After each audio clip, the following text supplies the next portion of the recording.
So welcome back guys, today we are going to see, what if Bella fell into a world of vampires, so let's get started. Bella wandered the house, padding through the hallways quietly. Looking for the witch, Greta. She held a letter that she was determined to get her to magically send to Jonas her father, who was a warlock working for Elijah, Nikla's brother. If someone had told her a couple of years ago that she would be contemplating witches, warlocks and magic without batting an eyelid, she would have thought them crazy, but this was her life now. It all started when she became entangled with cold ones. She refused to think of them as vampires now, since encountering the real thing. First came her involvement with the Cullens, Edward in particular.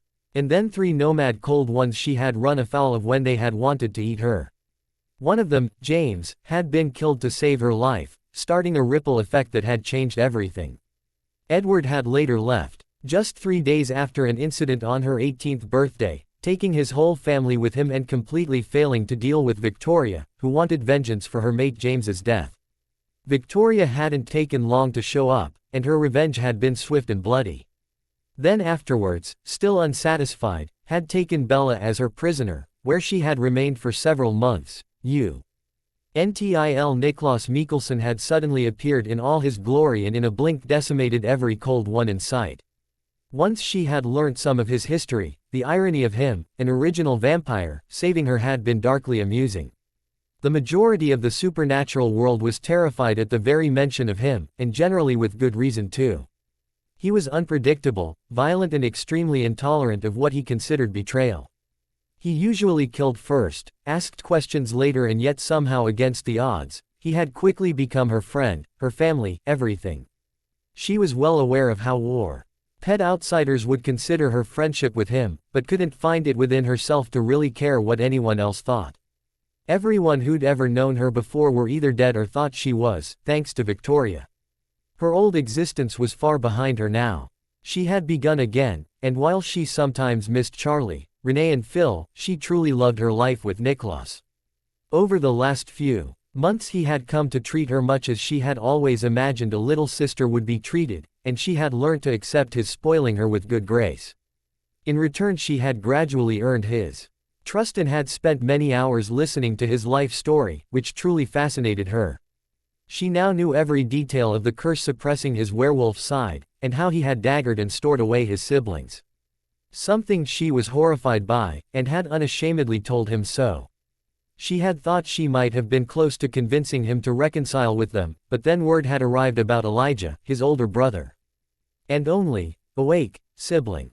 Now Nick had been ranting all day about Elijah supposedly finding the doppelganger and wanting to betray him, though Bella could see he was more hurt than actually angry. If only Nick would just tell Elijah that their family were neither permanently dead, like he had previously informed him, nor lost, they could reconcile easily, but of course he was just too stubborn for that. Even if what he wanted most in the world was to have his family safe and around him, aside from breaking that ridiculous curse anyway. Bella sighed, she really hoped she was doing the right thing here. Just because she cared about Nick and knew he wanted his brother by his side, didn't mean she had the right to get involved and try to make it happen. Upon coming to Greta's room she knocked quietly, smiling at the witch when she answered.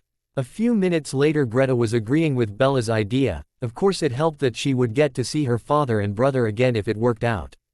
And if it didn't, Bella had promised to take all responsibility. It would only be a matter of days before they found out if it was a good idea or not. But it's written in the starlight. And every line on your palm. We're fools to make war on our brothers in arms. Mark Knopfler in dire straits. Bella was spending a typical evening reading on the sofa in Nick's study when it happened. Nick's warlock Maddox had knocked and hurried across the room to Nick's desk whispering something to him. Nick had stared at him for a long moment before turning his head to look at Bella. Belle, follow Maddox. It appears there is someone you need to invite in for me. Bella marked her page and rose, jogging to catch up with the warlock who ignored her as was the usual for him. She was sure he didn't like her. But then Maddox didn't seem to really like anyone at the house. He certainly wasn't the most talkative of people. She arrived at the front door and stopped in surprise. This simple. Why had to be Elijah that was standing in front of her? There was definitely a family resemblance, but to Bella it was more obvious in the way that he carried himself, the aura of power that seemed to around him in the same way it did with Niklas. "Please come in," she said politely before stepping back to allow him entry. He nodded courteously at her as he crossed the threshold and indicated with a casual wave for her to lead the way. The walk back to the study seemed to Bella to take forever in the glaring silence. She knocked lightly as she got to the door and walked in, Elijah following closely behind her. "So dear brother, to what do I owe this unexpected pleasure?" Niklas lifted his booted feet from where they were propped up on his desk and rose gracefully from the chair as he spoke. Eyes locked on the well-dressed vampire in front of him. "I would suggest you ask your young companion, assuming this is indeed Isabella." Elijah gestured towards Bella, who had crossed the room towards Niklas, edging slightly behind him much to Elijah's surprise. He'd never seen anyone, human or vampire, seek protection from his younger brother. She wrote an intriguing letter. Klaus took the sheet of paper Elijah held out, briefly glancing back at Bella with his eyebrow raised, before reading it. Bella looked at the ground nervously, wondering again if she had overstepped her bounds. He could practically feel Elijah's eyes on her, but kept staring at the floor waiting for Nick's reaction. "I have one question I wish for you to answer, Niklas," Elijah said smoothly as his younger brother finished reading. He brushed a piece of lint from his suit, then fixed his gaze back on the man in front of him. Bella watched them carefully. Their positions were deceptively casual, but having spent the time she had around Niklas, she could see the tension. They were both like coiled springs, ready to blur into ridiculously fast movement in a split second. "What of our family, brother? Do you cast them into the ocean, or are they truly safe as this letter implies?" Niklas sighed as his ocean blue eyes met Elijah's deep brown ones. As much as he hated to think of his family in such terms, he was about to give up his best bargaining chip when it came to Elijah. "They are safe," he stated quietly, the need to have his brother back by his side finally outweighing the need for a strategic advantage. "And after Michael is found and properly dealt with, I plan to release them." The tension seemed to drain out of both vampires in the quiet following his admission, and Bella blew out a quiet, shaky breath as Elijah slowly stepped forward to shake Nick's hand before pulling him into a slightly stiff, yet brotherly, hug. Relief flooded her, even if Nick got angry with her for her interference. She was happy that he had a chance to have part of his family back. She smiled shyly as Elijah then approached her, taking her hand and kissing the back of it. "Miss Isabella, it's a pleasure," he said smoothly. "As you know, I am Elijah." "Oh," Bella squeaked, feeling her cheeks flaming. "It's really nice to meet you, Elijah, but there's no need to be so formal. Most people just call me Bella." "What she isn't telling you, brother, is that she's never been used to such formality and so it makes her nervous." Niklas laughed as she blushed deeper at his teasing words, reaching out and resting his hand on her shoulder gently. He gave it a light squeeze, his subtle way of letting her know she would be forgiven for her meddling. Over the next hour or two Elijah had watched the two of them with interest. Bella had been fairly quiet, apparently happy to just allow them to talk. She was a little wary of him, understandably so, but what had amazed him was how genuinely comfortable she seemed to be with Niklas. Especially as there was no trace of compulsion so far as he could tell. Also surprising was the fact that he also found himself quickly taking a liking to the diminutive human girl. While he generally had more respect for human life than his siblings, feeling anything other than a fleeting interest for a mortal was not something he was accustomed to. Though she had spoken little, she was obviously intelligent, and for Niklas to hold her in such regard she must have proven brave and unfailingly loyal. There was definitely steel under her calm exterior, and all of these were traits Elijah respected. While Bella had left them to get herself a hot drink, which they had both declined in favor of bourbon that Niklas kept in his study, Elijah decided it was time to satisfy some of his curiosity. "So Niklas, where did you find such an unusual human?" I wondered when you would ask. Would you believe I rescued her, brother?" Niklas smirked briefly at Elijah's skeptical look before his face darkened. "I was in Washington when I received word of a nearby disturbance, a nest of cold ones." His distaste was clear. No traditional vampire that knew of cold ones had any liking for them. "I destroyed them all. Then found they had a human prisoner, Bella, who had been there some time." "Strange for their kind," Elijah commented. To say the least, Niklas continued. I actually felt pity for her and had fully intended just to compel her and move on, but then she stumbled to her feet, looked me straight in the eye and said that she'd had enough of being a prisoner and demanded that if I wanted to kill her too, just do it quickly and get it over with. Klaus chuckled in remembrance. Few people had ever faced him as bravely as Bella had done. Elijah suppressed a smile. He already understood them a little better. Klaus had always admired strength in the face of adversity, even in humans. I liked her spirit, so I offered her a choice to be my companion. Of course, we've since found out that little Belle has some interesting quirks. She cannot be compelled at all, and not only that, she is also the only known human to be bitten by a cold one and survive. Elijah sat forward, his usual reserved facade slipping. That's impossible. Niklas just smiled enigmatically at him. After a few moments of silence, Bella walked past the open doorway, a mug of hot chocolate in her hand. Klaus called her into the room, then waved her closer, taking the mug from her, placing it on a side table. Belle, be a love and show Elijah your wrist for me. A slight facial twitch was the only outward indicator of his surprise when he realized Klaus was at least partially telling the truth. His eyes were drawn to the dark tooled leather cuff on Bella's wrist that she was currently loosening the ties on, so that she could slide it over her hand. She looked at him nervously as she held out her arm, the bite marks with their slight sparkle standing out like a neon sign to the original's keen eyesight. Bella tensed slightly as Elijah gently grasped her wrist but quickly relaxed when all he did was graze his fingers over the overlapped crescent-shaped scars. Feeling the texture and temperature difference to the rest of her skin, it appeared she had been bitten several times in the same place. Elijah reached for the cuff she held in her other hand. May I? He asked. She handed it to him and he examined it curiously for a moment before gently sliding it back into place and tightening the lace ties carefully. It was a lovely bit of craftsmanship. He noted somewhere in the back of his mind, the delicate flowers and swirls etched into the leather stopped it looking too masculine. It was obviously custom-made, designed to cover the noticeable marks perfectly. And he'd be willing to bet it had been a gift from Niklas to the girl. Having such scarring on show would no doubt attract unwanted attention in their world. Bella flushed lightly his intense regard as he held onto her hand. Meeting his gaze bravely, she kept her eyes on his as his pupils dilated in his attempt to compel her. Even as it failed, she couldn't help feeling as if he was weighing her up somehow. His dark eyes taking her measure. He seemed to like whatever he saw, however, as after a moment his serious face softened, a half-smile playing about his lips. Unable to resist, she smiled back at him as he let her hand go with a gentle pat, leaving her with the vague impression that she had just passed some kind of test. So, Elijah, Niklas spoke suddenly, startling Bella, who had turned to reclaim her mug of chocolate. He looked up at her and smirked, patting the spot next to him on the sofa.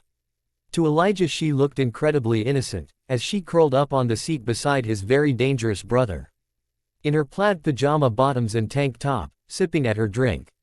His attention flicked back to Niklas as he continued. If you've finished trying to compel her, I think it's time you tell me all about this doppelganger you've found.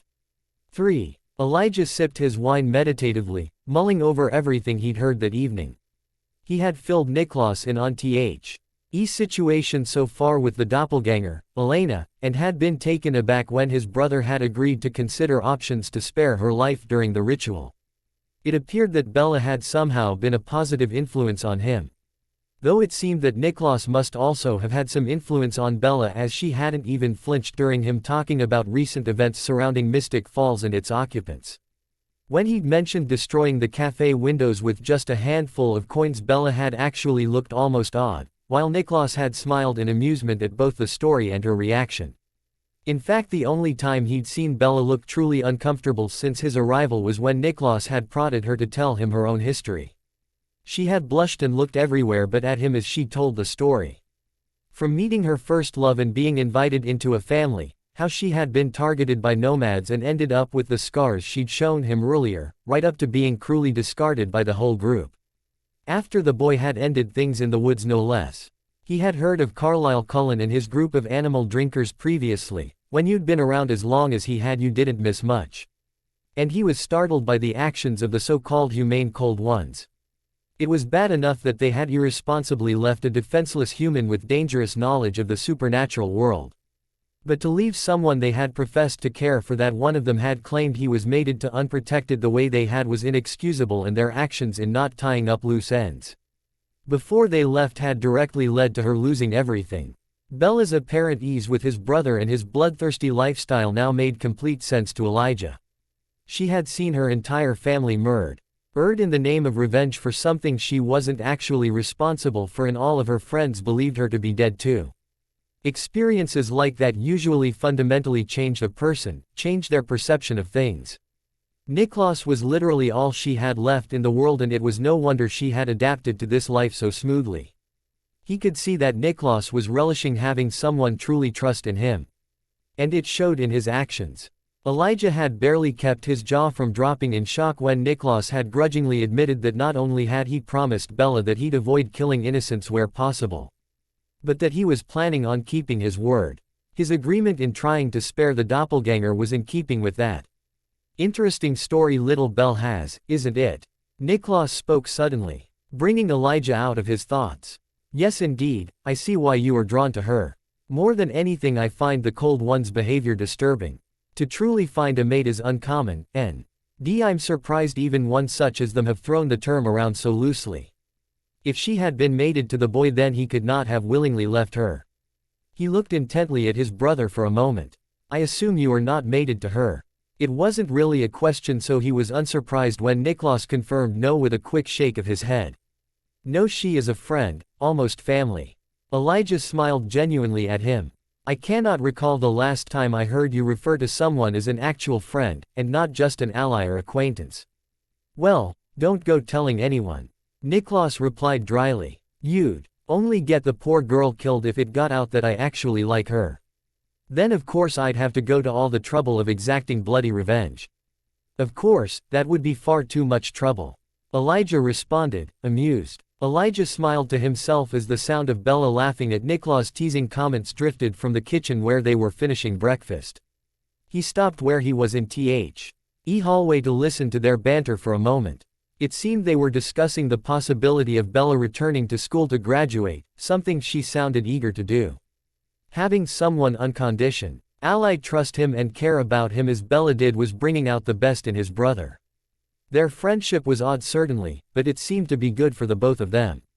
Over the last couple of weeks, Elijah had not only begun to reconnect with his brother but also found that he'd enjoyed Bella's company immensely too. He was still standing in the hallway a moment later when Niklas exited the kitchen. Still conversing with Bella, who was close behind him. Come on Belle, you still have the last of your clothes to pack, and who knows how long that will take you. Oh no, you don't get to go there, Bella snorted in amusement. You have at least twice as many clothes as me and you know it.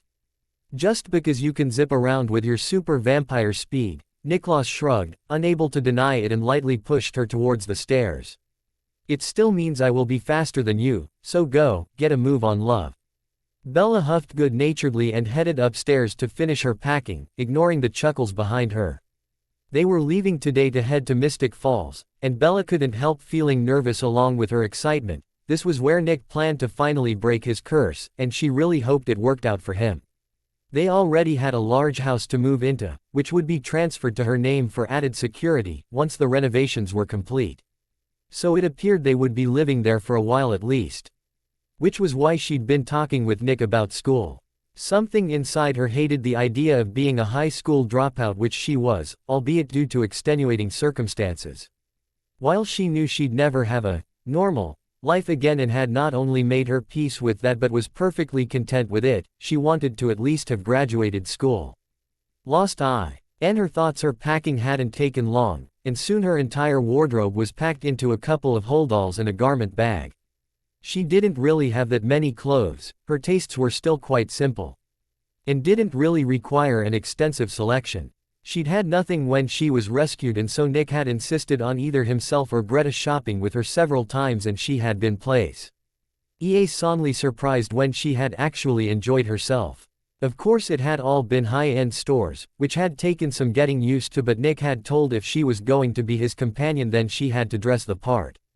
He'd turned out to be an unexpectedly good shopping partner on the occasions he came with her, and she'd ended up with a new wardrobe she felt comfortable in, that was oddly similar to his casual style.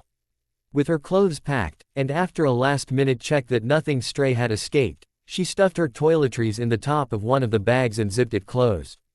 Taking a deep breath, she slung her laptop bag over her shoulder and grabbed the other bags to head downstairs.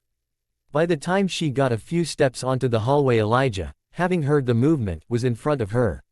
He took the bags from her hands and was gone before she could protest.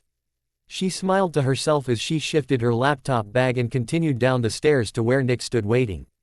"All done, love?" he asked, tossing the house keys and catching them as he headed to the front door. The jingling echoed in the silent house. Maddox and Greta had left yesterday, driving ahead to scope things out and make sure that the new mansion would be at least habitable while Niklaus finished the renovations like he wanted to. Bella took one last wistful look around as she followed him. This house had been a safe haven after Victoria, and she was a little sad to leave it behind.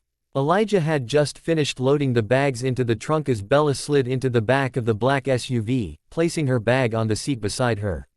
She smiled at the sight of the blanket and pillow already there. They had a long journey ahead and she would more than likely make good use of them. Nick had finished locking up and Dee was getting into the car as Elijah got in the passenger side. He had allowed Greta and Maddox to go ahead with his car yesterday as Niklaus' Lincoln Navigator was bigger than his own MKZ and had more room for the three of them and their bags. The first couple of hours Bella passed by reading, and then once they had stopped for a late lunch she started feeling sleepy, so she curled up on the back seat under the blanket and drifted off. The sound of the brothers talking quietly in the front relaxing her. The next thing she knew, a hand had reached back and gently shaken her awake. 2. Bella sat up, blinking sleepily as they pulled into a driveway surrounded on three sides by a huge light-colored building. Glancing at her watch, she was unsurprised to see that they had made the 12-hour drive in around 8. Vampire-style driving had its advantages after all. Elijah opened the car door and she slid out awkwardly and stretched, groaning with the brief discomfort as her joints popped. Nick opened the front door with a flourish as Elijah held his arm out for Bella. "Shall we, milady?" Bella giggled and tucked her hand around the crook of his elbow, looking back at Nick with a grin as they passed him. Nick smiled indulgently, enjoying seeing Bella so carefree. Usually he'd be jealous and possessive, but he found himself trusting Bella not to abandon him, so he appreciated her growing friendship with Elijah. "Nick, this place is amazing," Bella called out from inside. "You're far too easily pleased, Belle, but it does have promise," he replied, following them in. He glanced around, mentally calculating the work that needed to be done. There are some guest rooms prepared and a functioning kitchen until the rest is finished. He waved vaguely to the right side of the massive entrance hall where double doors next to the grand staircase led to a hallway. Another double door on the far left side of the split staircase led to a large ballroom, and at the back were several doors leading to what would be a full kitchen, dining room and a couple of reception rooms. The two sides of the staircase curved around the edges of the room and met in the middle, leading to a first floor or balcony with doors and more hallways leading off from it. Bella looked around in wonder. She had never seen anything like it. Even though it was unfinished, the ornate double staircase and the many pillars made it feel like a palace, and she was finding it hard to believe she would actually get to live here. "Go on, love. Go and find a room to use until your suite is ready." Bella turned to look at Niklaus in surprise.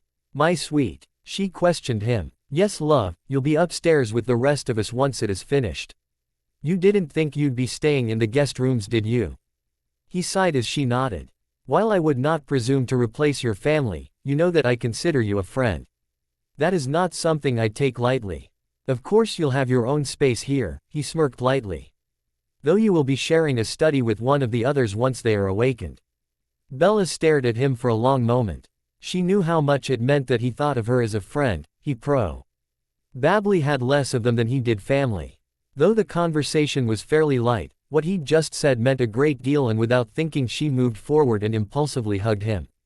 "Elijah, Dee managed to choke back a laugh as Niklaus awkwardly patted Bella's back. Though his brother had been affectionate in his human days, it was quite obvious that it wasn't something he was used to now.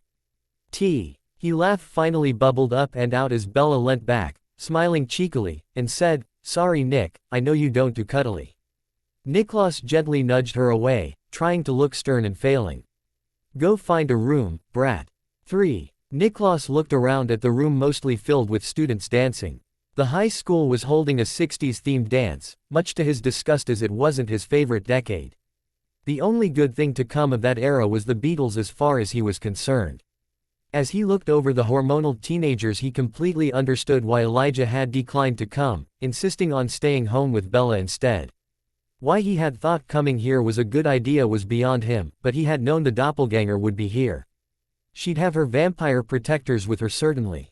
But it would give him a chance to scope things out on somewhat neutral territory and perhaps introduce himself. He'd found it highly amusing when he'd found out who the doppelganger's guard dogs were. Though he'd only heard of the older brother Damon, he happened to know Stefan Salvatore fairly well as a ripper anyway. It appeared he'd suppressed that side of himself again though. Of course the young Salvatore had no idea who he was. Niklas having compelled him to forget ever meeting him or his sister in the 1920s. He smirked as he watched the brothers argue with each other aft. Having obviously spotting him lurking at the edge of the room.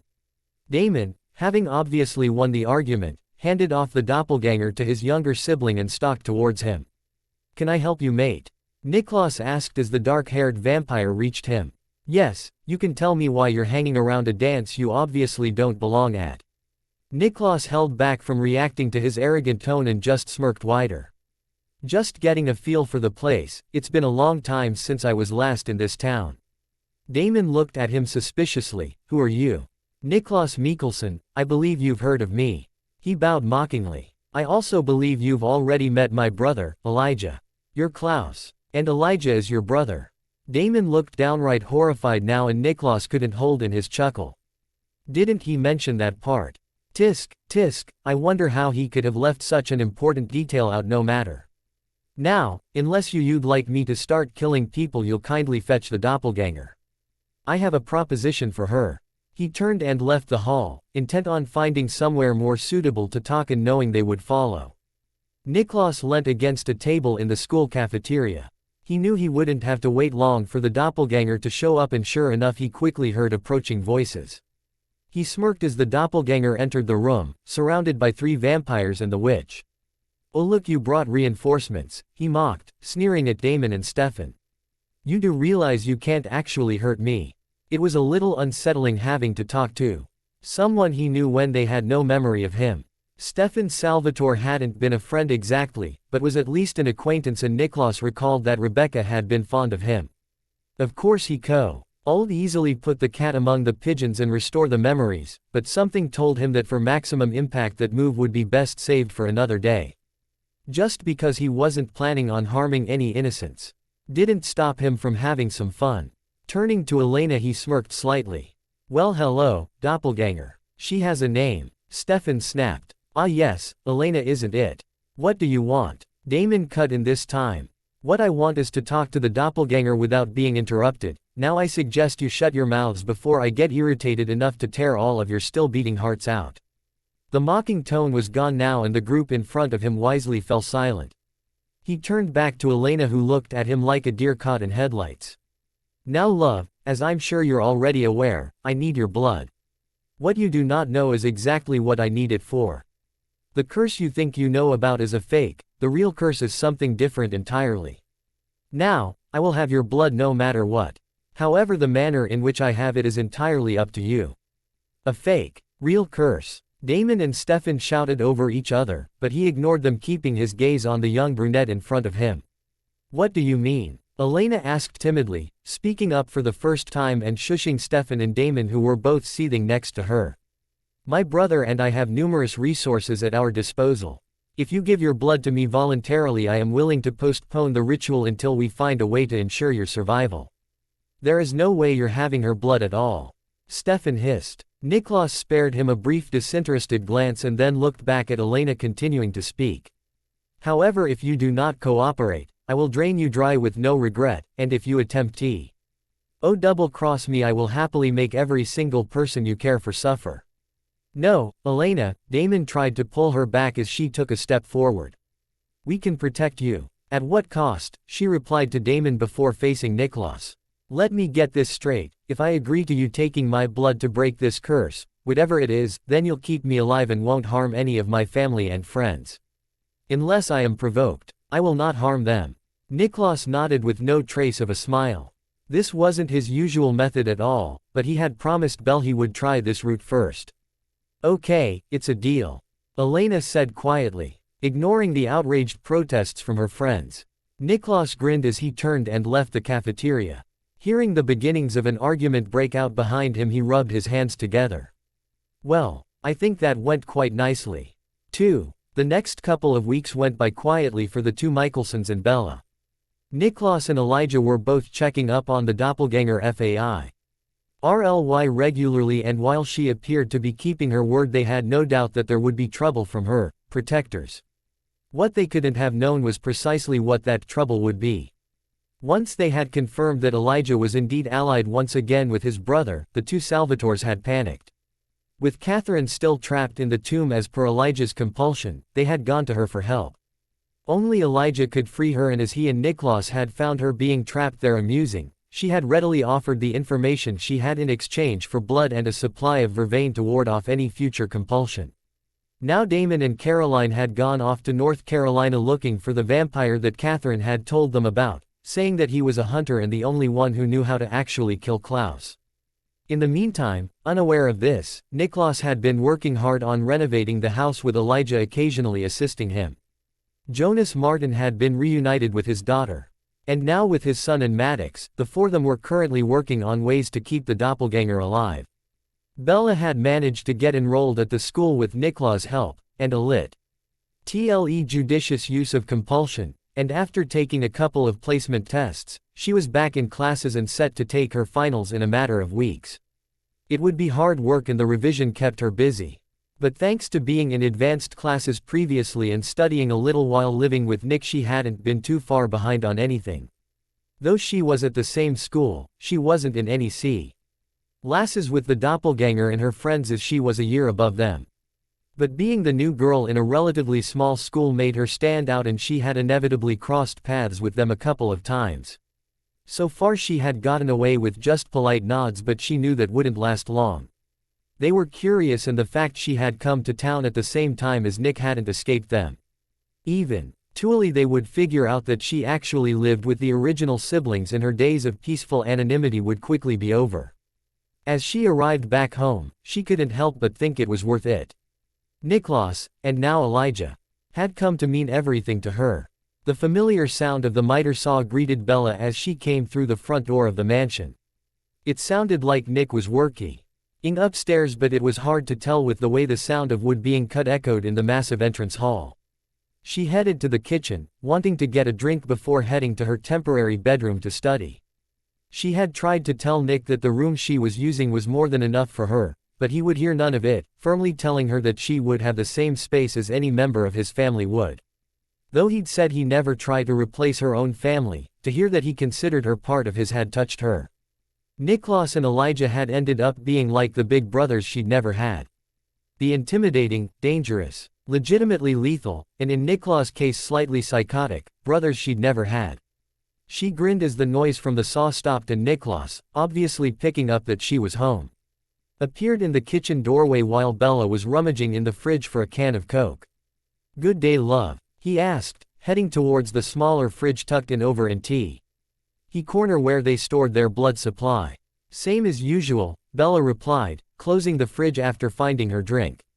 Knowing he was asking about more than that, she continued, "I didn't have to dodge Elena and her friends too much. Though one was missing, Caroline I think, and come to mention it, Damon didn't show up after school like he usually does either." Though she hadn't said more than a few words to any of them. It hadn't been difficult to learn the names of the doppelganger's friends, and Damon had quickly stuck in her mind as the way he sometimes looked at her made her uncomfortable. Niklas sipped his blood as he looked her up and down critically. She looked far too pale and edgy to him. "Go get some old clothes on, you need a break from studying. You should come and help me for a while." A short time later saw Bella with brush in hand, painting the woodwork at one end of what would be one of the bedrooms as Niklas finished off fitting the skirting at the other end. The Y had the radio on at Bella's request, and she was quite happily singing along to it as she worked. 3. In an unassuming little cemetery in Charlotte, the usual quiet is broken by a pair of vampires arguing. The male, with inky black hair and eyes like chips of ice, strides between the headstones heading towards a plain gray mausoleum in the far corner. He is closely followed by a well-groomed blonde who is muttering angrily as she trailed after him. Damon, the blonde, Caroline hissed petulantly. Are you sure this is it? Because really, it looks just like all the others we've checked. Damon ignored her and pushed open the heavy door of the tomb, which grated loudly in protest. His eyes squinted as they adjusted to the dim light and he stepped in, heading towards a large stone sarcophagus in the center of the building. Grunting at the effort, he pried off the top and looked down triumphantly at the casket inside. Yes, Caroline, I'm very sure this is it. As he opened the wooden casket, Caroline came to his side and gasped as she looked down. Laying there wrapped in heavy chains was what appeared to be a dead vampire. They stared at him for a long moment. Is he dead? Caroline whispered. Before Damon could reply, the vampire in question's eyes snapped open, making Caroline screech, stumble back and land on her ass, causing Damon to laugh at her. That'd be a no, he said dryly, smirking at Caroline as she righted herself. Shut up, she hissed, brushing herself down, then looking again at the chained vampire who seemed to be staring into space. What do we do? Well, blood might be an idea. Caroline elbowed Damon for his sarcastic tone and he smirked wider as he looked at her. Wait here, Caroline growled in frustration as Damon zipped out of the mausoleum, leaving her alone with the creepy staring vampire. Why anyone thought it was a good idea for her to come with Damon was anyone's guess. He drove her crazy. Looking down into the coffin again, she quickly looked away. Now it looked like he was staring right at her. Sending out a mental plea for Damon to hurry up, she tried to look anywhere she could to avoid seeing those blank watching eyes. Damon returned. Ed quickly with a small cooler from the car. Fishing out one of the blood bags, he walked over to the casket, tearing the corner of the bag and holding it to the immobile vampire's mouth. The reaction was immediate. No, get it away. But you need it, Caroline said, confused. Get it away from me. The vampire's voice is firmer this time and Damon complies, lifting the bag away. Thank you. The vampire's eyes slid closed and Damon and Caroline looked at each other in confusion. Now what? Damon shrugged in reply, absently lifting the opened bag to his mouth and finishing it. There was no sense in letting perfectly good blood go to waste. Spotting a convenient step, he sat down. He patted the spot beside him, but Caroline ignored him, sitting further away as they settled in to wait for a while. The clink of chains moving some time later alerted them to the vampire being awake again, and as they both stood up he looked right at them. I apologize for my outburst. It would have made more sense had you known that I've been denying myself human blood for as long as I can remember. Why is it that you awoke me? The way he spoke was oddly familiar and it took Damon a moment to recognize he spoke in a similar way to the original brothers. We were told you know how to kill Klaus. Caroline said. Would you mind helping me with these? He shifted under the heavy chains. I can assure you there's no way I can kill Klaus from beneath them. Damon hesitated. Who are you? And do you actually know how to kill him? I am Michael, and yes, I can kill Klaus. I will. Damon broke the chains, allowing Michael to climb out of the coffin, stretching out his limbs as he did. Thank you. So, if you don't drink blood, how do you survive? Caroline asked curiously. I don't feed on living things, came the short reply. Then what do you eat? Instead of responding, Michael flashed in front of her and bit deeply into her neck. Hey, Damon shouted, pulling him from her. What are you doing? Michael ignored the question. What year is this, and has the curse been broken? He asked, his voice harsh. 2010, and no, that's what we're trying to stop. Damon answered angrily, crouching next to Caroline as he held a hand over her bleeding neck. Still the same doppelganger then. I should have killed the girl when I had the chance. Disregarding the protests from the two vampires, Michael sped away. Caroline looked up at Damon wide-eyed. What have we done? Damon held the phone to his ear as he drove back to Mystic Falls. Caroline was sitting in the passenger seat, trying to clean up a bit after Michael's attack. She had fortunately healed, thanks to the extra supply of blood they had with them, but it had shaken her up. Now is not the time to be a dick, Stefan, answer your damn phone. Damon hissed in frustration, tossing the phone to Caroline and putting his foot down, urging more speed from the Camaro. Keep trying to reach them. Warn them to stay inside Alina's house where Michael can't get to her. What are we going to do? Damon sighed. I'm not sure. His shoulders slumped. I think we might have to go to Klaus. Are you kidding me? Caroline screeched. Aren't we supposed to be stopping him? Quote, this Michael wants to kill Elena, Damon snapped, his eyes flashing with anger. Do you not think that if this Michael knows how to kill Klaus, then Klaus just might know how to kill him? He sneered at Caroline as she nodded anxiously, still trying to get through on either Stefan's or Alina's phones. Later that day, Bella arrived home from school to the unexpected sight of Damon being pinned to the wall by an enraged Niklas. Do you even know what you've brought down on all of us? He'll try to kill us all. He hissed furiously. Damon rolled his eyes. We know that. He's already threatened Elena. Niklas growled and jerked Damon forward before slamming him back into the wall, leaving an impressive dent in the wooden paneling. What's going on? Bella whispered to Elijah, trying not to aggravate the situation. It was Niklas who answered her instead, in an unemotional tone that made her shiver. Michael is coming. Her blood ran cold. So she knows about vampires? Damon questioned, looking at Bella. No, of course not, Bella scoffed, irritation momentarily replacing the worry that Nick's words had induced. I only live with them, but I know nothing. God, you're an idiot. You actually live with them. Bella looked at him witheringly and Niklas snorted despite his anger. She's right, you are an idiot. He turned his head to Bella. Belle, go quickly pack yourself a bag. As Bella hurried to her room, Niklas released his hold on Damon and stepped back. Where do you have the doppelganger holed up? As if I'd tell you. Damon sneered. Elijah placed a hand on Niklas' shoulder before he could attack the younger vampire again. You will tell us, he said smoothly, his tone leaving no room for argument. You will tell us, and you will allow Bella to stay there. Along with your brother and the young blonde vampire. You will also allow our witch to accompany Bella for her protection. He held up a hand, silencing Damon's retort, and pulled a small phone from his pocket. Calling Jonas and telling him to bring Greta. Suppose I go along with this, what would my part be in it? Elijah sighed, pinching the bridge of his nose. This vampire was testing his patience.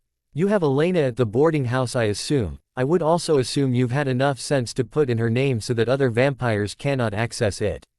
He leveled Damon with a glare. Your part in this is to work with us to eliminate the problem that you are the cause of. Leaving Elijah to argue with Damon, Niklas headed to his own room. If he'd stayed, he'd probably end up killing the obnoxious younger vampire, and he had something he needed to do anyway. Bella had just finished packing when Nick entered her room.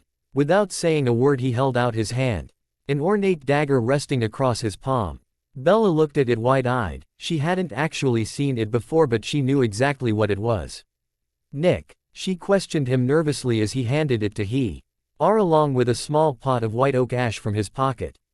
If he gets past us, it will give you a chance.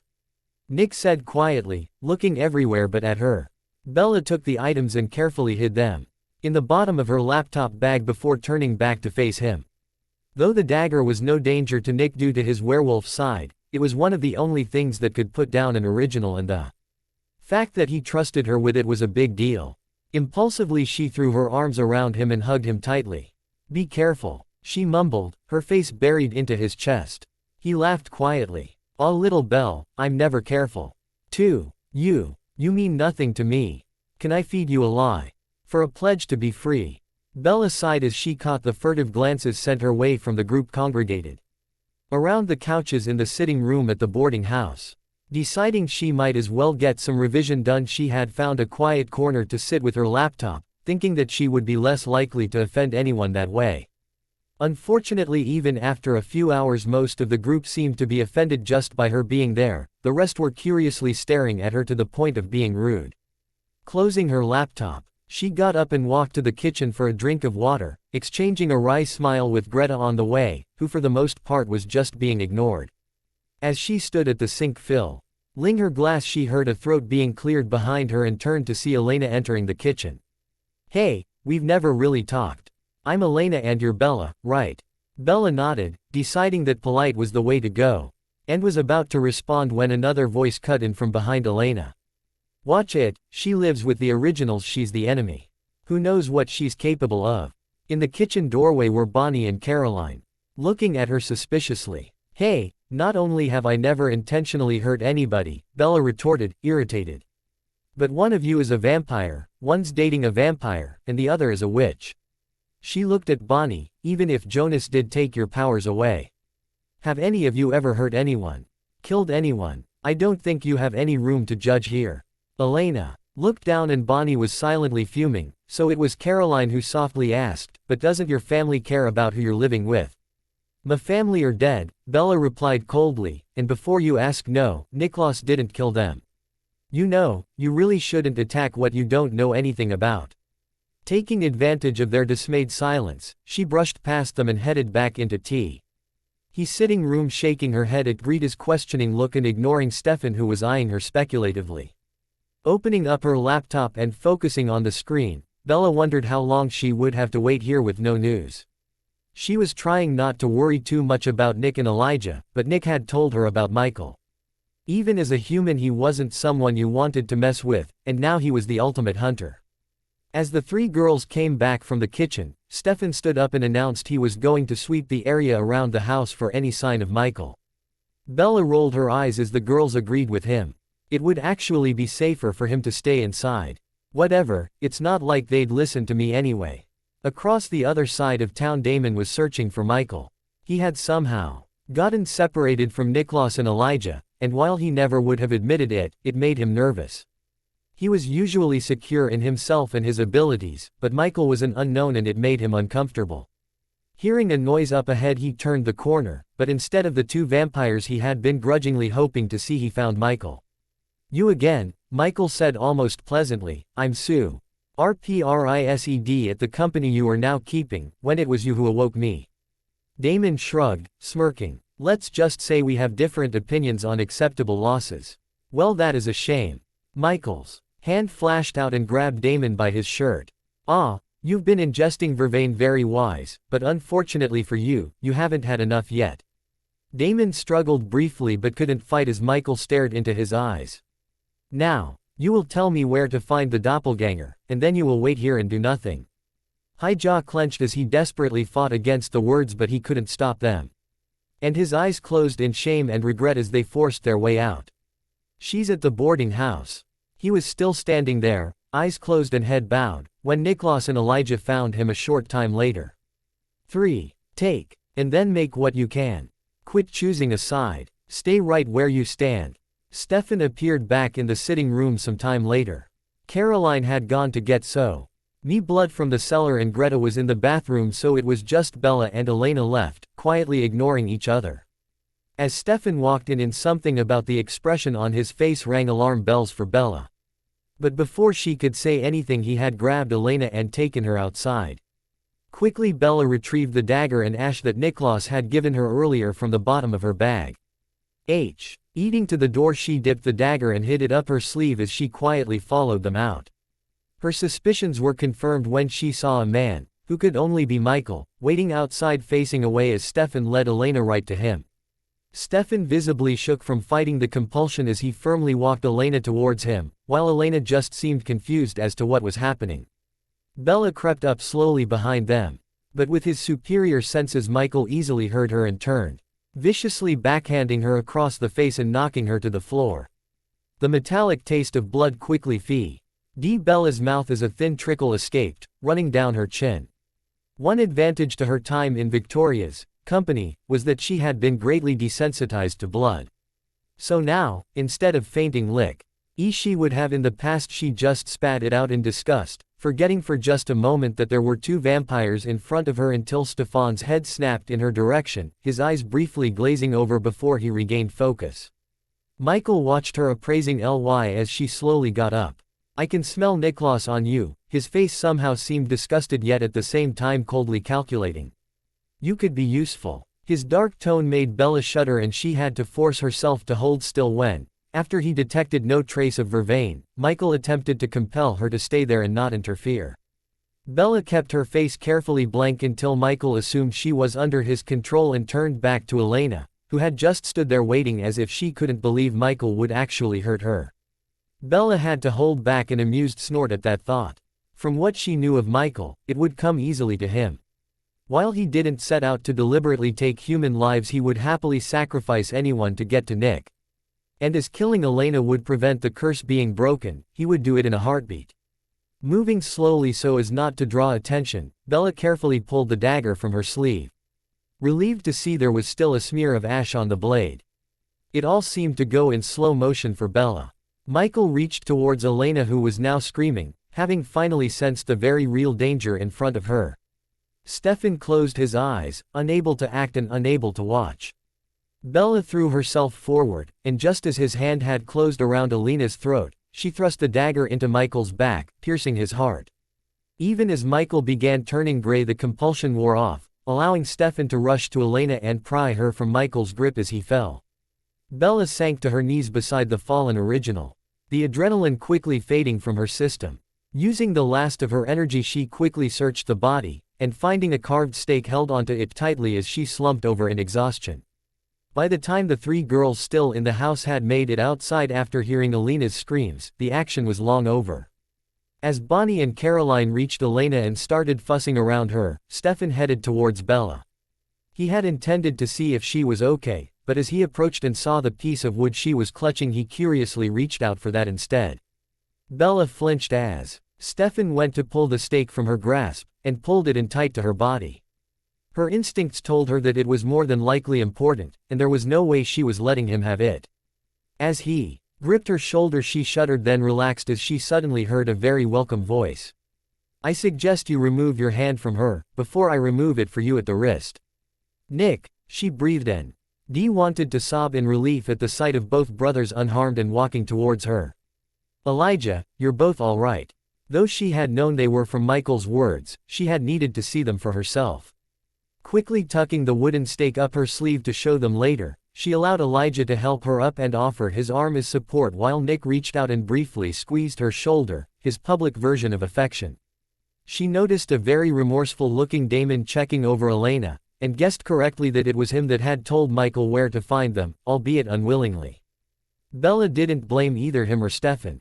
The only vampires an original couldn't compel were each other, and even though Salvatore's were apparently taking vervain, they would have to take it for longer. And they had been to build up any real protection. While everyone else seemed to be distracted with Elena, Bella quietly approached Nick, who was standing over Michael, looking down at him. Tapping his shoulder to get his attention, she pulled the carved wood back out from her sleeve and handed it to him. "My God," Elijah muttered, staring at the stake as Niklaus slowly took it from her, staring at her in surprise. "He had it with him," she said almost silently. "I thought it might be important." "Important?" Niklaus chuckled and continued quietly after checking the other group still weren't paying attention to them. "This is the one thing that can actually kill us, and therefore him." He looked at Elijah, a purely boyish grin on his face. "So who gets the honors, brother?" Elijah smiled indulgently and waved Niklaus forward. Gesturing that he should go ahead, Niklaus stepped forward, then paused, before bending and pulling the dagger from Michael's back. "He needs to see it coming," he said, shadows of old hurt crossing his face. Elijah nodded perceptively, and as Michael started to stir, he unceremoniously hauled him to his feet, holding him from behind as he faced Niklaus. Michael opened his eyes, disorientated for a moment. His face cleared and Niklaus gave him just enough time to see exactly who was holding the stake, before brutally plunging it into his chest. The brothers watched Michael catch fire and drop to the ground with great satisfaction, ignoring the sudden interest of the others outside the boarding house, who had finally noticed something going on. Standing with Bella safely in between them, the two originals silently watched as Michael's body burned into ashes. Bella stretched lazily in bed as she slowly woke up. It was the morning after her run-in with Michael, and thanks to the few drops of original's blood she'd had to heal her swollen face, she was actually feeling pretty good. As she'd watched Michael burn with Nick and Elijah the night before, chaos had erupted behind them. Damon had been furious with Stefan when he'd realized that he had been so close to a weapon that could kill Niklaus. Stefan in turn had then berated Damon for getting compelled. Even Huffy himself had actually been compelled as well. The three girls with them had attempted to keep the peace, though failed miserably. Bella had stayed standing between the brothers as they silently watched. Until nothing was left of Michael but scorched bones and dust. Greta had already retrieved Bella's bag from inside before leaving, so once they were satisfied the three of them had turned to go. Ignoring the protests from the other group, Bella snickered to herself as she remembered the looks of outrage on the Mystic Falls gang's faces as Nick, Elijah and herself had just walked away, leaving the ashy remains of Michael for them to deal with. Stretching once more before she threw back the quilt and got up, Bella padded to the bathroom. Today would be a big day and well, she hoped it would be a good day too. After they had arrived home last night, Nick had immediately called his warlock Maddox, arranging for him to retrieve his daggered siblings out from safekeeping and bring them to the mansion this afternoon. Once they arrived, Nick would be keeping his promise to Elijah and undaggering them. If she was honest, Bella was pretty nervous about it. She was less worried about Finn as apparently he didn't really like anyone that much, but what if Rebecca or Cole didn't like her? She hadn't said anything to Nick or Elijah, not wanting to encroach on the celebratory mood they'd both been in after the phone call. Between them it seemed they had been trying to keep Jack Daniels in business for the next year, ending up, as Elijah had so humorously put it, 3 sheets to the window. Keeping Bella entertained with stories for the rest of the evening. It had been easy last night to put her fears aside and enjoy herself, but now in the harsh light of day she couldn't help but worry again. She trusted Nick, and even Elijah, not to just abandon her, but she didn't want to cause any more rifts in their family when they had enough to overcome already. She knew Nick was worried that his siblings would not want to reconcile with him, though he would most likely never admit it. There was no way she wanted to make things any harder for him. Bella sighed and tried to pull herself together. It was no use thinking too much about it, they would either be okay with her or they wouldn't. She had taken the day off school, so it was later than usual when Bella headed down for breakfast. She wasn't surprised that Nick and Elijah had already had theirs, no hangovers thanks to their vampire healing, but what did surprise her as she reached the kitchen was a covered plate waiting on the side for her. Finding a stack of pancakes, she quickly heated them up and devoured them, only realizing how hungry she actually was once she started eating. As she finished and all but licked the plate, she laughed and called out, "Whoever made me the pancakes, I adore you." "You're welcome." Elijah's amused voice floated back to her from the sitting room as she got up to clean up after her meal. The sound of muffled bangs and the occasional curse was coming from upstairs when Bella headed to get her laptop and join Elijah. If she had to guess, she would say Nick was building furniture right now, and it made her smile. Nick was so determined to get the place finished for all of them. Though he played his feelings very close to his chest, it was easy for Bella to see how important it was to him to have his family with him. The few people Nick cared about he felt very deeply for, and sometimes Bella felt lucky to be considered his friend. Elijah looked up as Bella entered the room and exchanged a brief smile with her as she sat down with her laptop. It still amazed him sometimes that she would actively seek out his and Nikla's company as much as she did. He had never come across a human that was so comfortable in their company.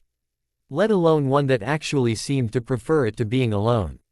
He didn't mind her presence either, in fact he quite enjoyed having her there.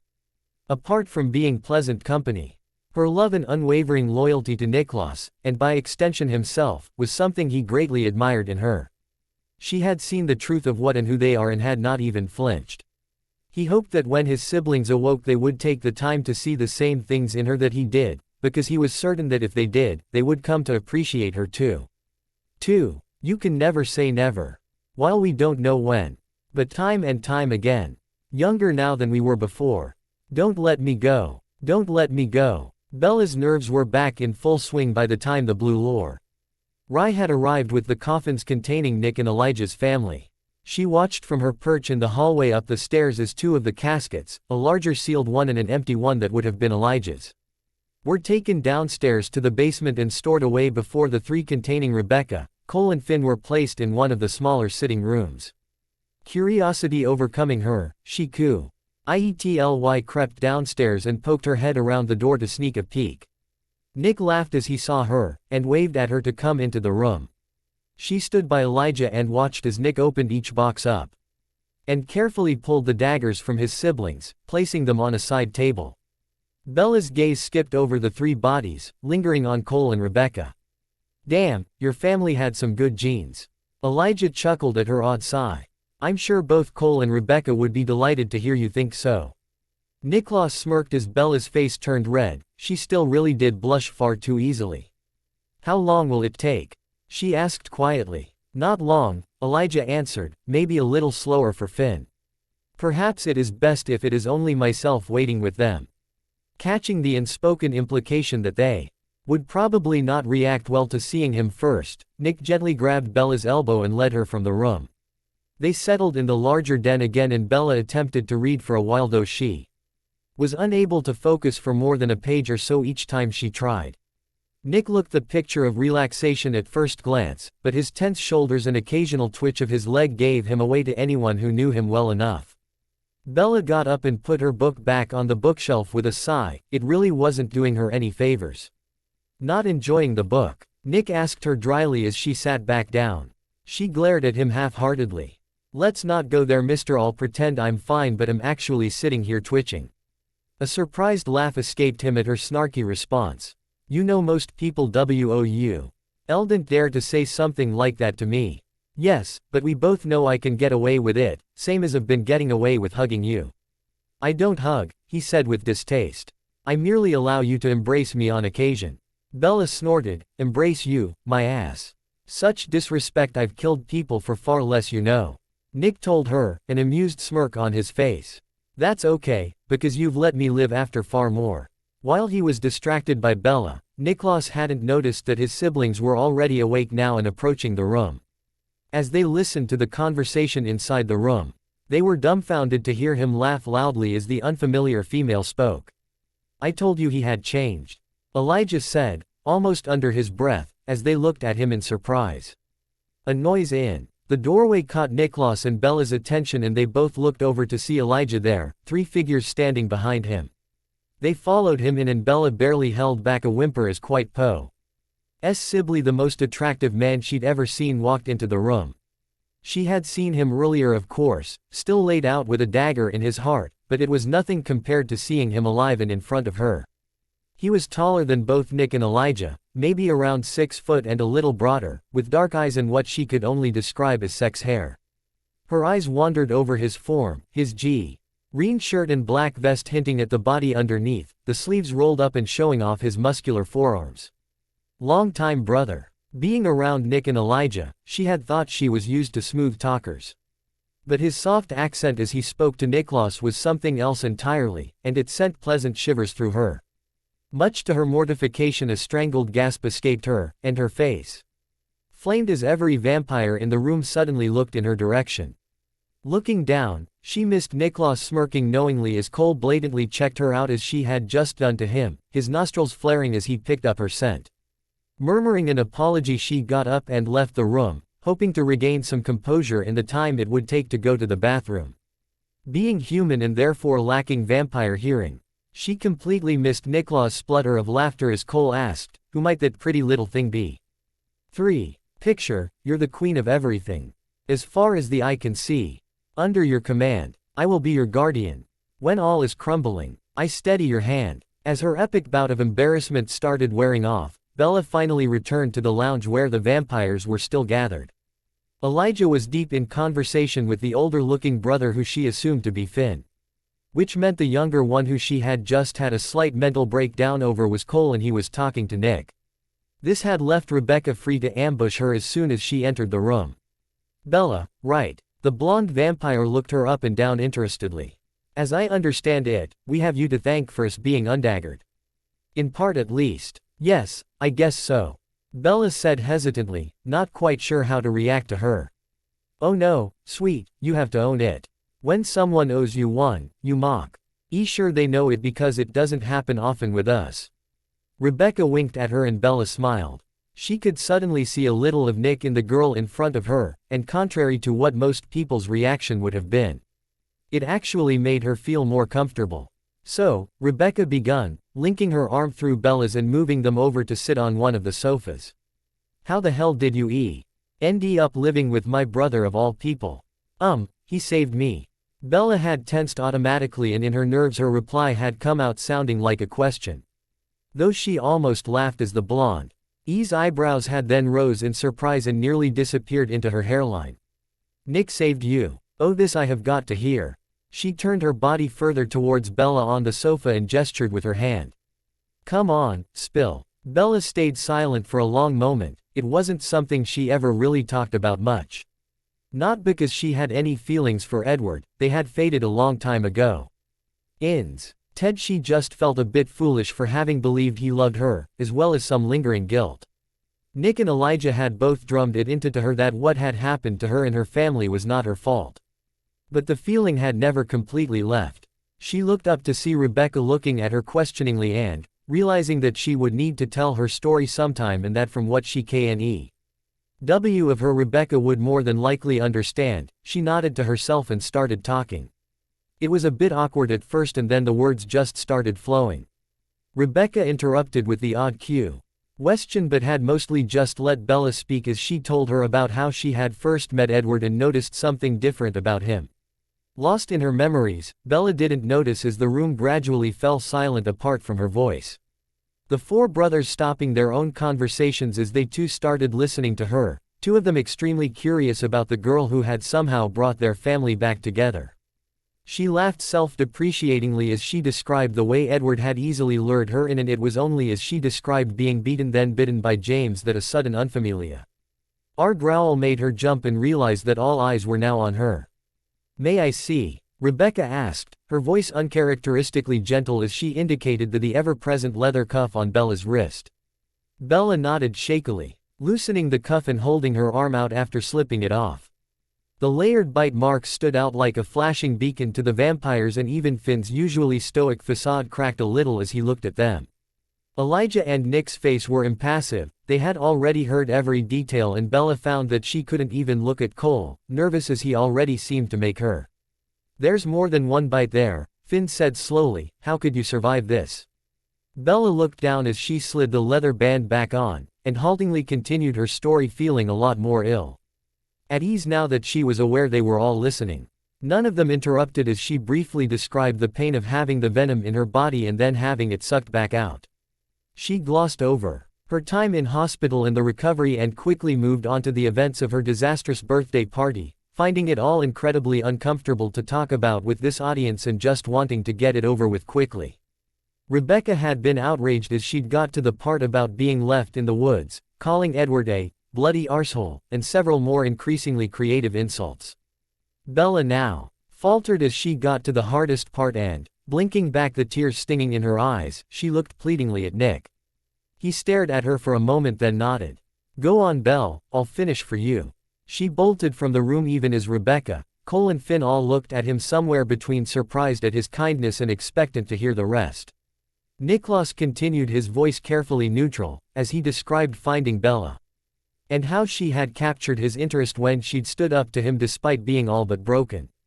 He explained what had happened to her family and how everyone had come to believe her to be dead too. He couldn't help but smile, further surprising his recently risen siblings, as he then told them how they had become friends, how she had helped him to make peace with Elijah. And eventually telling them the details of exactly what had happened with Michael. As they digested everything they'd been told, Nicholas nodded to Elijah and quietly left the room in search of Bella. So Nicholas really did save her? Rebecca stated wonderingly. I mean, she said he did, but I didn't think she meant it quite so literally. Yes, he saved her, and in return I think she has helped him to save himself. Elijah said quietly as they all drifted in their own thoughts. Well, she is certainly interesting. Cole mused suddenly, and Elijah had to hide his smile at the slightly bemused look on his younger brother's face. It was fairly obvious, to him at least, that Cole was already quite taken with Bella. It had been Cole who had growled, apparently unknowingly, during her story when she had talked about being attacked.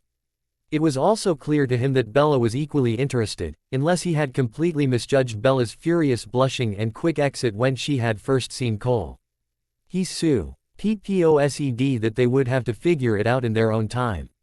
Though from what he knew of his younger brother, once he had worked out exactly what he was feeling, there would be no stopping him. If he decided that he truly wanted Bella, she would not know what had hit her, and it would more than likely be extremely entertaining for everyone else to watch. Niklaus stood in the entranceway for a moment, utilizing his enhanced senses. As he located Bella, he headed up the stairs to the large balcony at the back of the house, finding her leaning on the railing there staring up at the sky. He cool. D smelled the salt of her tears as he approached her, and without saying a word he grabbed her, pulling her into his arms as she sniffled into his chest. He rubbed her back soothingly as she slowly calmed down.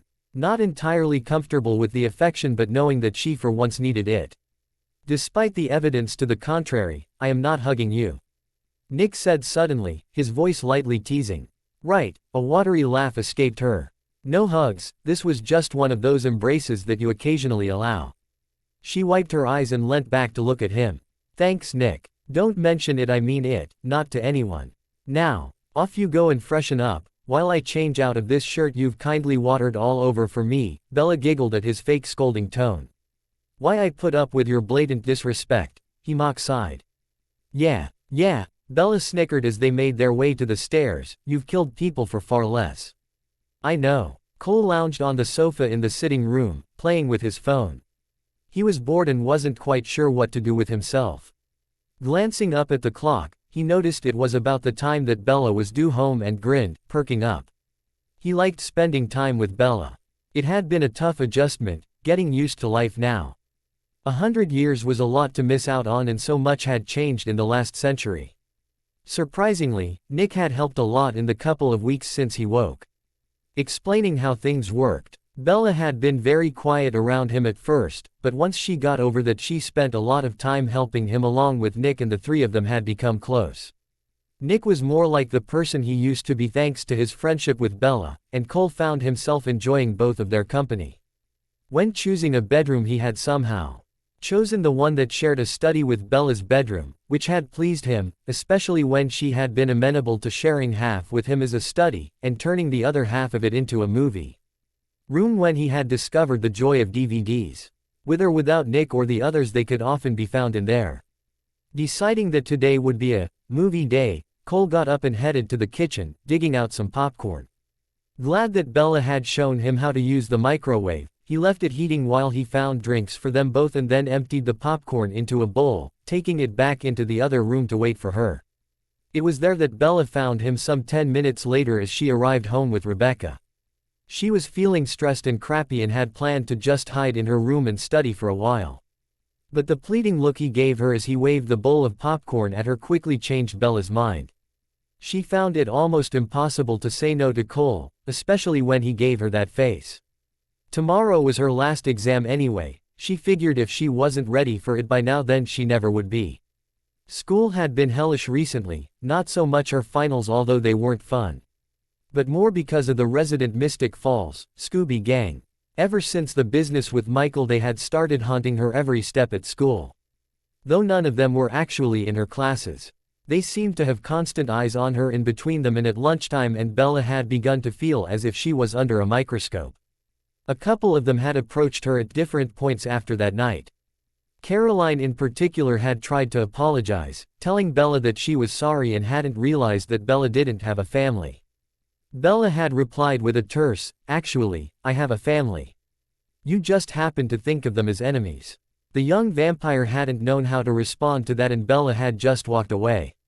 The others hadn't been quite as friendly in their approach, Atedly demanding answers as to why she was living with Klaus and his family, then trying to tell her she would be safer away from them. Bella had laughed in their faces when they'd tried that argument. She had never been as well protected in her life as she was now. The thought that if they'd only talked to her politely she might have told them more about herself had crossed her mind more than once. The only one she could even tolerate now was Jeremy, Alina's younger brother. He had amused the hell out of her one day when he was on Bella duty, and had come and laughingly told her so, asking had if she was going to anything out of the ordinary could she please let him know, as he had homework to do and didn't want to miss it.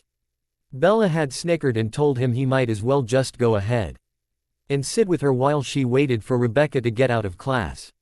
A tentative friendship had begun, and he had even gotten along with Rebecca when she'd arrived, much to his family and friends' disgust. Bella found it ironic that the so-called good guys were the ones being judgmental asses. Things had gotten worse recently.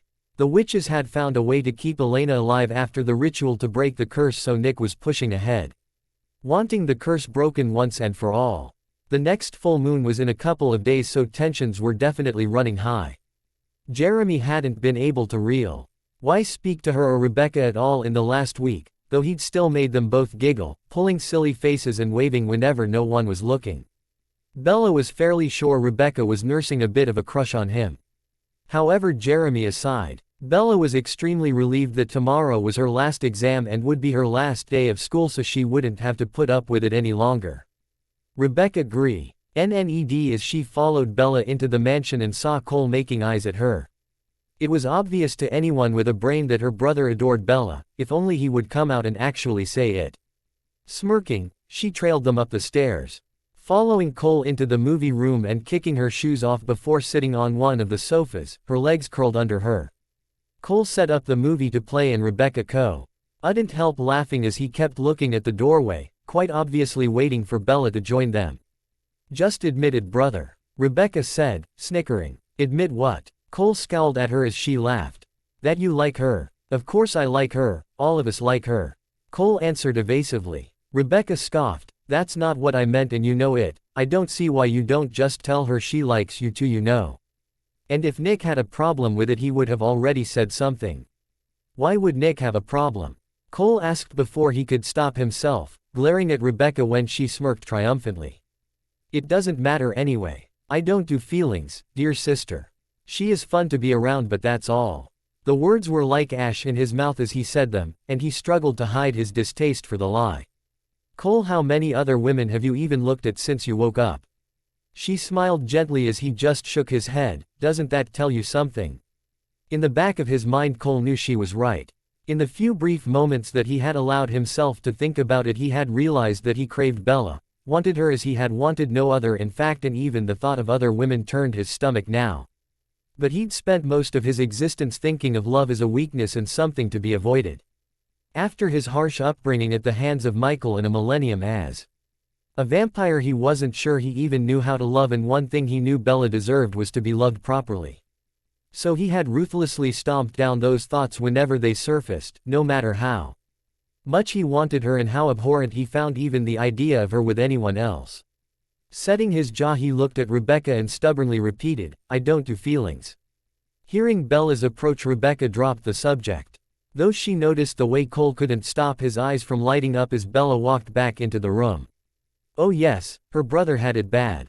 Seeing how tense Bella had been since arriving home, and unable to resist despite Rebecca's knowing look, Cole reached out as Bella got close and snagged her wrist, gently curling his fingers around it as he tugged her towards him instead of letting her head to the other sofa where Rebecca sat.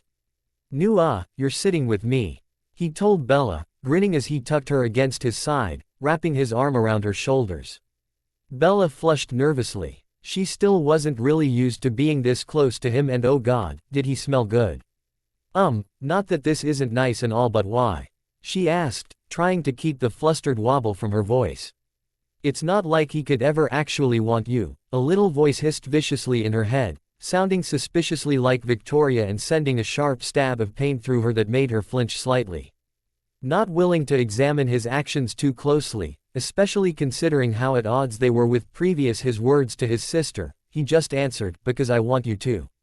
He grinned then, needing to break the tension. And because that way I can do this. His arm tightened around her shoulders and his other hand moved across, finding her ribs and tickling her mercilessly. Bella's shrieks of laughter echoed through the house as Cole searched out each of her ticklish spots, only stopping when she had threatened to pee on him between squeals. Rebecca looked at Cole wryly when Bella had disappeared to the bathroom. No, it's obvious you don't have any feelings for her at all, brother.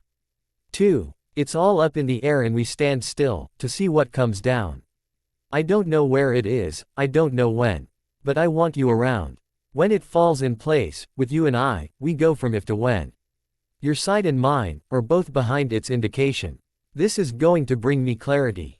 This'll take the heart right out of me. Bella laughed as she missed another piece of popcorn and it landed behind her. Growing bored with the film, they had graduated into silly games and Bella was attempting to show Cole the art of throwing popcorn up and catching it in your mouth. Cole watched as Bella threw another piece and couldn't help laughing as it bounced off her nose. "You try it then." She grinned at him as he took a handful of the kernels. He tossed one into the air and easily caught it, chewing it as he smirked at her. "You'd think I'd know better, damn vampire reflexes," she muttered good-naturedly. "No darling, just damn good." Cole grinned at her as she snorted, throwing a piece of popcorn at him. With another smirk he ducked his head and caught that piece too, see? Huckling when Bella burst into giggles as he did. "Now you're showing off," she told him as he threw each of the remaining pieces he had up one at a time and caught them, shooting her a blinding smile as he finished.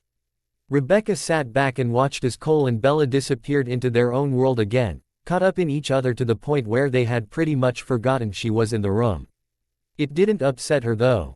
It was a fairly regular occurrence with these two, and had she attempted to get their attention she knew they would immediately include her. Cole's boyish grin as he and Bella joked around and threw popcorn at each other was an expression he wore around Bella all the time, and it reminded Rebecca of the happy smile he'd had when they were young. The happy smile their father had done a bang-up job of almost permanently erasing was now reflected on Bella's face as they teased each other. The attraction between her brother and her friend was both obvious and extraordinary to watch. Not wanting to interrupt the two of them, she got up quietly and slipped out of the room. She just hoped that Cole would man up soon, decide exactly how he felt and do something about it, because Bella, after everything she had been through, would never make a move. Niklaus smirked as he headed to the dining room only to see Rebecca on her way down the stairs. He knew without asking why she had left the other two alone. Even he had been forced to quickly acknowledge their growing bond. He loved Bella as much as he loved any of his family. She was his closest friend, and he wanted her to be happy. He had been concerned at first, thinking his younger brother would play with her feelings, but then he'd watched in amazement as Cole had instead held back, even though it was obvious all of them that he fancied the pants off her. Now they were never happier than when they were together. They still spent as much time with everyone else, and unlike he usually would have been, Niklaus wasn't worried about losing his friend to his brother. On the contrary, he was developing a much better relationship with Cole than he'd had for centuries, and they were actually getting along. Not to mention he knew Bella would never just abandon him that way.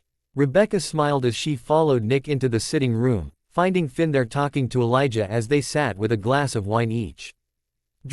KS before dinner had become a welcome routine since they had all been back together, and it was something they all enjoyed.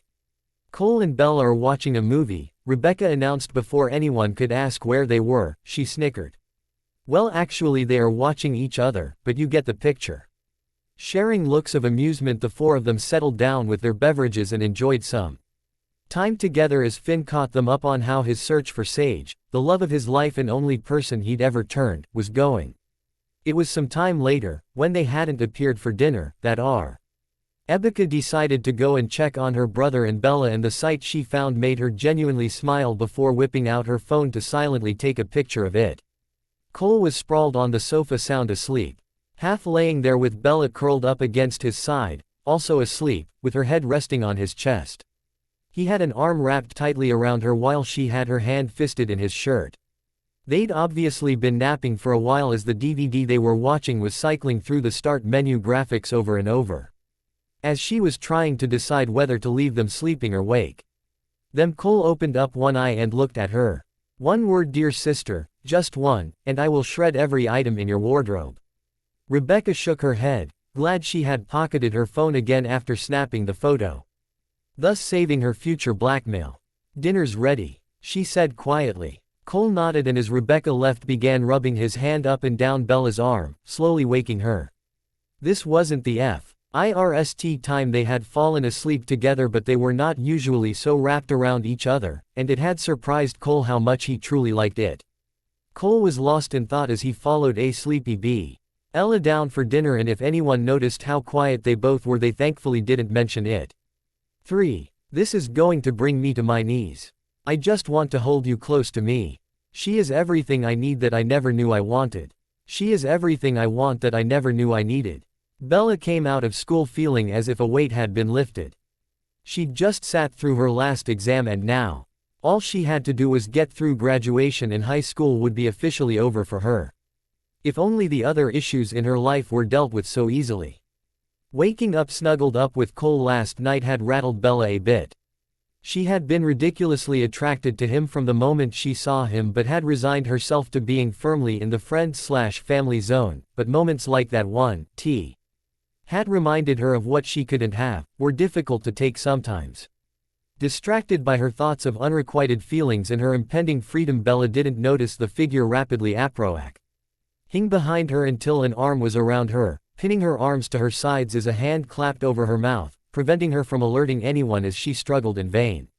Though Nick had taken time to teach her self-defense, she was still no match for vampire strength, and the arms holding her didn't budge as she thrashed. Frightened tears rolled down her cheeks as she was quickly dragged to a nondescript van and shoved into the back, her captor getting in behind her and closing the doors. Turning her head, Bella gasped when she recognized her abductor as none other than Damon. "Don't try anything," he warned her emotionlessly. "I won't hurt you unless I have to." Bella nodded, silent tears still streaming down her face as the van started moving. They drove around for a while, seemingly aimlessly, and her heart sank as she realized they were eliminating any scent trail. There would be no way for any of the original family to track her. After some time they finally pulled up in an unfamiliar wooded area. It could have been anywhere as far as Bella was concerned, and her panic escalated to real fear. She didn't have the best track record being in the woods. Not only had Edward stomped all over her feelings there, but it had also been where Victoria had snatched her from not more than a couple of weeks later. Damon gripped Bella's wrist firmly, tugging her along behind him, through the woods to what appeared to Bella to be an old cellar entrance. He sighed irritably as she stumbled and pulled her closer, holding both wrists in one hand and pinning her against his chest. He wasn't enjoying having to do this.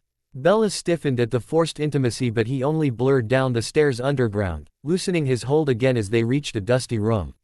She relaxed again for a split second until her eyes adjusted to the dim light and she saw the barred door standing open in front of her. "No, no, no," she whimpered, panic taking over as she was propelled into what was little more than a cell.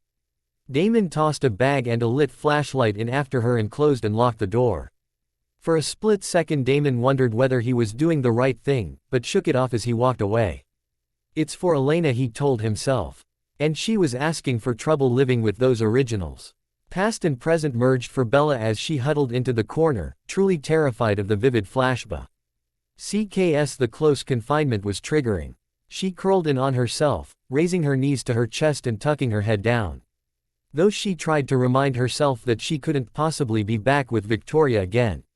That Victoria was in fact dead, she still kept waiting to hear that high cold laugh, to feel the sting of a knife as Victoria bled her again, and worst of all, the excruciating burn of being bitten again and having the venom sucked back out. Across the other side of town, Cole fidgeted as he lay on the sofa in his and Bella's shared room. He'd had an uneasy feeling all afternoon. He'd been unable to put his finger on what was causing it. He'd wondered if it was to do with Nick's upcoming ritual, but that didn't feel right. Though he was eager for it to happen for Nick's sake, none of them were actually really worried about it. They were probably more concerned about the Mystic Falls gang attempting to stop them doing it than the ritual itself. Predictably, as he was read out on the same sofa as last night, his thoughts turned to Bella, though if he was honest they rarely strayed far from her, and as the bad feeling in the pit of his stomach got worse and worse it dawned on him that Bella was actually due home early today after her exam, and she hadn't arrived. That thought had him sitting up quickly. Bella was never late. Shaking off the immediate panic, he tried to think rationally. Rebecca was due home at any time now. Perhaps Bella had decided to wait for her and they would come home together. Tapping his foot impatiently as he watched the seconds tick by on his watch. He was unable to even pretend to himself that he wasn't worried. No matter how much he tried to deny it, the sun rose and set on Bella as far as he was concerned. His world revolved around her and he was pretty much done trying to pretend otherwise. With that thought set in his mind, he jumped up from the sofa and headed towards Nick's office, trying to reassure himself that maybe his brother would know what was keeping Bella. Just as he got to Nick's study he spotted Rebecca there, holding a very familiar bag. He just about heard the words, "Bella's missing," as he dropped to his knees. unaware that the low cries of pain were coming from him. It had taken both Finn and Elijah to hold Cole in place once the shock had worn off. Rebecca had watched, silent tears rolling down her see. Heeks's Niklas of all people had smoothly talked him down, even though he himself wasn't faring that much better. Eventually Cole had calmed down enough to listen as Elijah explained that while they almost certainly knew who was behind it, especially given the timing, they still had no idea where she would be. The Salvatores were not careless enough to just take her back to their home. Now he sat with his head in his hands while Nick paced agitatedly as the warlock Jonas unsuccessfully tried to work a tracking spell. He'd been a fool, Cole decided, but not anymore. Bella had only been gone a short while and yet he felt like a piece of himself was missing. When they got Bella back he was through with denying how he felt about her. He'd give her all the time she needed, but his world had somehow begun to revolve around her. She was his and it was time she knew that. Sitting there silently as he was the first to notice the sound of footsteps outside as someone quickly approached the door. In a flash he was up and headed outside just as someone knocked at the door. Thoughts of right and wrong were twisting around inside Jeremy Gilbert's head as he quickly ran towards the imposing house. He'd never been here before, but luckily Bella and Rebecca had told him enough for him to be able to find it fairly easily. As he ran, he couldn't quite believe the turn this day had taken. Everything had seemed normal earlier, or as normal as things got recently anyway, and then things had gone a little crazy. Damon and Stefan were arguing outside his room, nothing unusual for them, and Jeremy was all set to turn up his iPod and ignore them, but then he'd heard Bella's name and something made him switch off his music entirely as their voices lowered. In their haste to not speak in Fr. Aunt of his sister, they hadn't accounted for the fact that he may hear instead, and as he strained to listen to them he caught enough odd words to make some sense of what they were saying. As he'd pieced it together he'd been sickened by it. It sounded like they had kidnapped Bella and just left her alone in the old Lockwood cellars until they could use her to bargain for Alina's blood. Waiting just long enough for Damon and Stefan to go, he threw on a jacket and left, heading straight for the Lockwood estate. Knowing the rough area it was in, he eventually found the old cellar and went down the steps quickly, stopping short in horror as he found the heavy door with Bella on the other side. Though he could easily see the frightened girl through a barred window in the door, he had no way of being able to get to her. The door was solid wood and locked tight. While he had been worried about his sister as anyone and wanted to protect her, he knew with every fiber of his being that this was wrong. Bella hadn't done any harm to anyone. He found himself suddenly glad that his sister did not appear to be involved in this, as he didn't think he'd have been able to look at her the same if she had been. "Bella," he called softly, "can you hear me?" She looked up at the sound, but Jeremy could tell that she wasn't actually seeing him. Her wide, terrified eyes looked around blankly, and as he looked at her, he could see her hands were bleeding from where she'd apparently tried to claw her way out at some point. Jeremy took one last look at Bella and sprinted from the cellar. As much as he wanted to protect his sister, he couldn't allow this to go on. Luckily he knew the rough location of the Mikkelsons' home, thanks to his conversations with Bella and Rebecca, so he took off through the woods. Pushing himself as fast as he could, he had arrived at the mansion and knocked at the door before leaning against a pillar panting. The door opened almost instantly, and Jeremy found himself pinned by his throat before he could even register the movement. The vampire in front of him was about the same height but somehow seemed to tower over him in his fury. "Where is she?" the vampire snarled in his face, and Jeremy choked against the hand around his neck as he tried to speak. It was one of the few times he could remember being truly afraid of anyone. "Cole, stop!" Rebecca shouted as she raced outside after her brother, closely followed by their other siblings. "He's our friend, he wouldn't have done anything to Bella." To Jeremy's relief, the hand around his throat slowly loosened and fell away, the vampire, Cole, taking a step back but still glaring at him. "I know where she is," Jeremy rasped, his hand massaging his neck. "They've got her locked away and want to use her to bargain with you." His disgust with that fact was obvious as he spoke. "I couldn't get her out. I don't think she's hurt, but she's in a bad way." He trailed off as a low menacing snarl came from both Niklas and Cole. "What are they planning?" Elijah asked evenly. "I only know what I overheard, they didn't actually tell me anything. They don't really trust me anymore." He gave Rebecca a brief wry smile. They want to arrange a meeting, I think, exchange Bella for you, leaving my sister's blood where it is.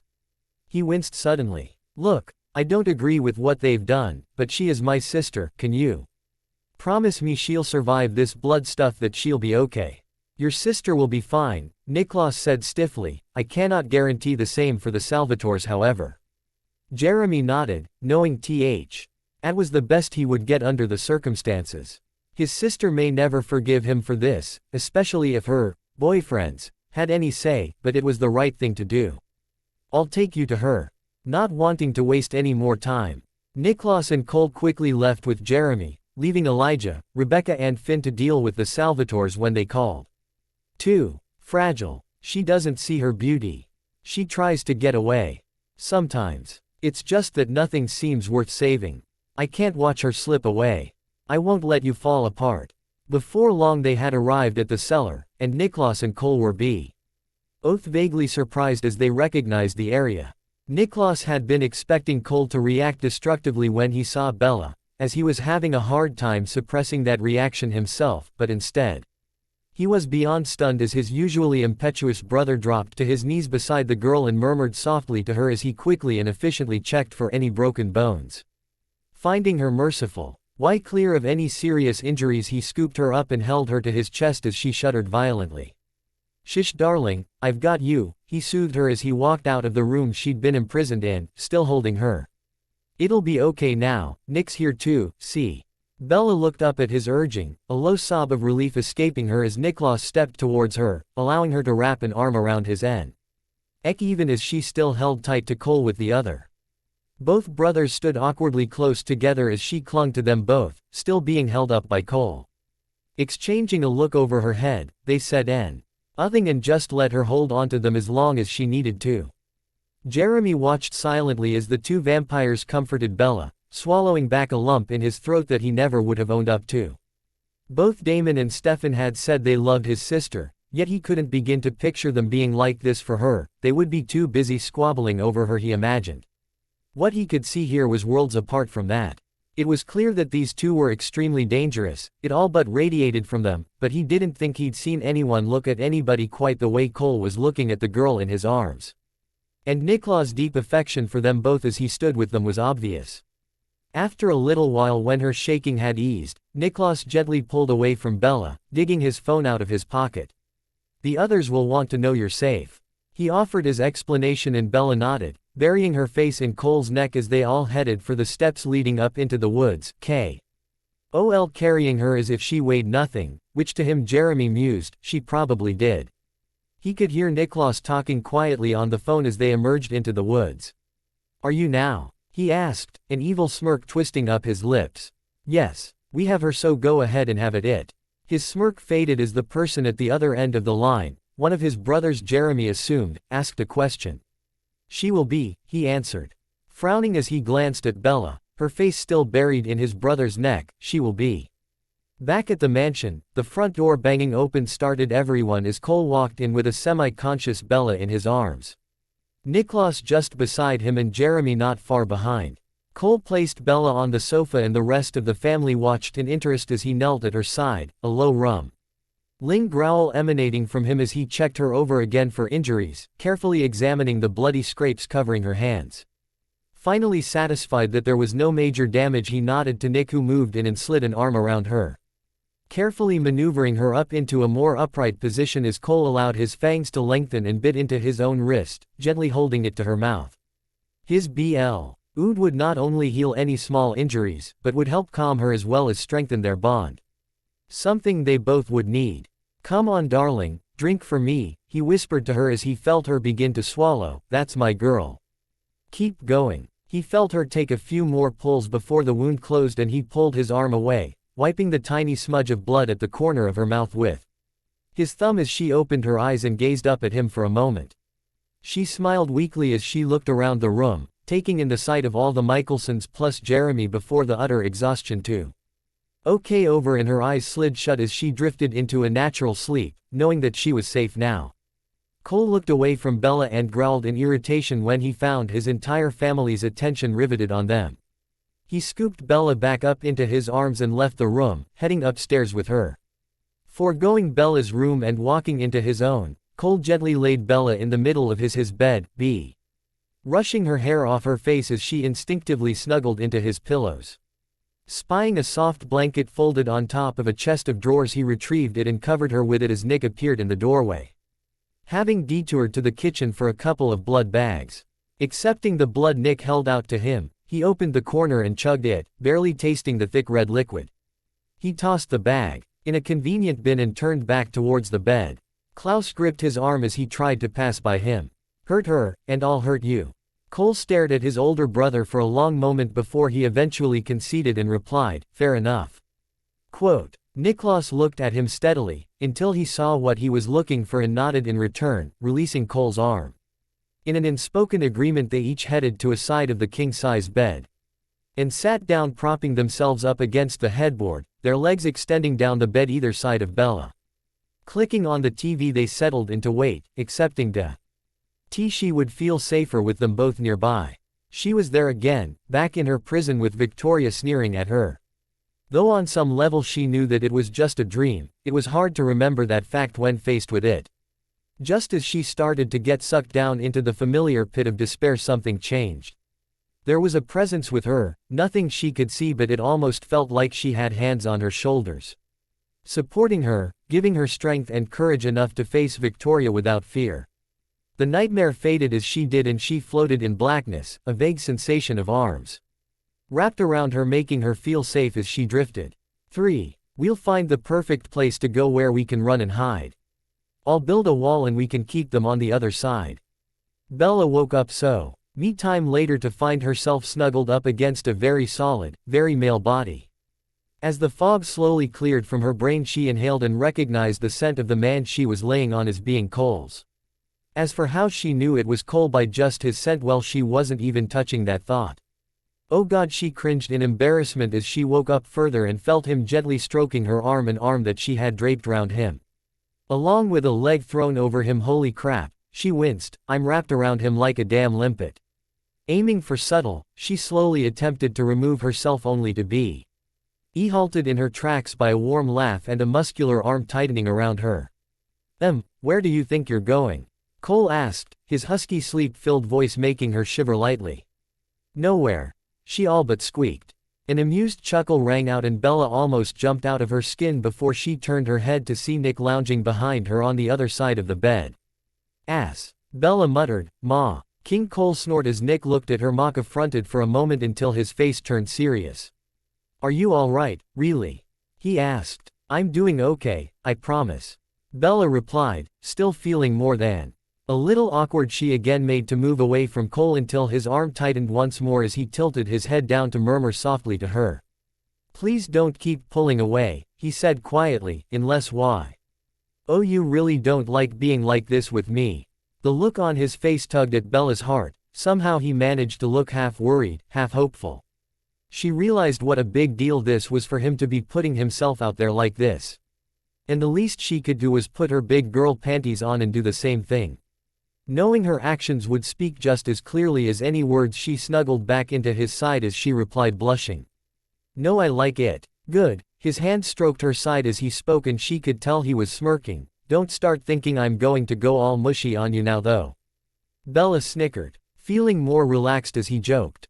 They all lay in companionable silence for a while, the TV a low hum in the background, until Nick shifted and got up. As sickeningly cute as this is. He smirked as he got almost identical scowls from the two on the bed. I believe we have some guests in the basement to take care of, and then I have a ritual to prepare for. Cole looked at Bella, an evil smirk lighting up his face. And she couldn't help but smile. He looked far too excited at the prospect of some torture.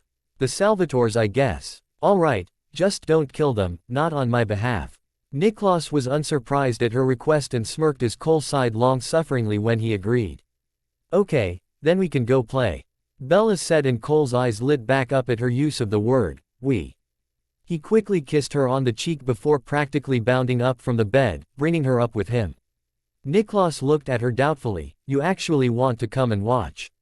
For a little while at least, Bella nodded. I may not want them to die, but they hurt me, Nick. I never wanted to feel like that again. Cole slid his arms round her, holding her from behind and resting his chin on her head as Nick looked at her. "If you're sure," he grinned as he again got two almost identical expressions, this time of irritation. "I'm not sure who thought you two being together was a good idea," he laughed as he left the room. "Come on then, there's a few people downstairs that would probably like to say hello before we get down to things." As Jeremy enthusiastically hugged Bella, Cole couldn't help the low growl that escaped him. When he heard it, Jeremy carefully backed away from her, hands up in a conciliatory gesture. "Sorry man, I didn't mean anything by it." Elijah had already explained to Jeremy earlier that Cole might be a bit oversensitive for a while where Bella was concerned, so he didn't take it personally. Cole shrugged, acknowledging the words but not really apologizing. Everyone here should understand why he was especially touchy right now. He wasn't exactly known for being level-headed in the first place. Rebecca kept her hug brief as she warmly greeted Bella, happy that her new sister was okay. Finn, being by far the least demonstrative of the siblings, gave her a small smile from across the room, and Elijah just patted her shoulder affectionately, aware of Cole's tense form beside her. Bella sighed and tilted her head round to look at Cole, who moved to stand behind her, his arms loosely looped around her waist. "Is this going to be a thing now?" she asked softly, smiling when he raised an eyebrow at her. "Because you'll have to let family and friends near me eventually."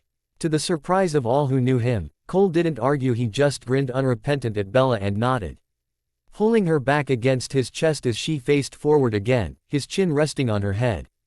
It seemed to be a position he favored standing with her in, Bella thought, though she quite liked it too. Something about being surrounded by his large frame like that made her feel safe, even if he was one of the more dangerous and unpredictable individuals in the room. Elijah watched them, intrigued as always by the way Bella and his younger brother interacted. They had clearly gravitated towards each other since they'd met, but their closeness was now more evident than ever. He raised a questioning eyebrow at Niklas, indicating the duo with a tilt of his head, and was gratified when Niklas nodded minutely in response, confirming Elijah's intuition that something fundamental had shifted in their relationship. He couldn't help feeling a little amused as he realized that perhaps Bella didn't yet realize exactly what Cole's changed behavior meant.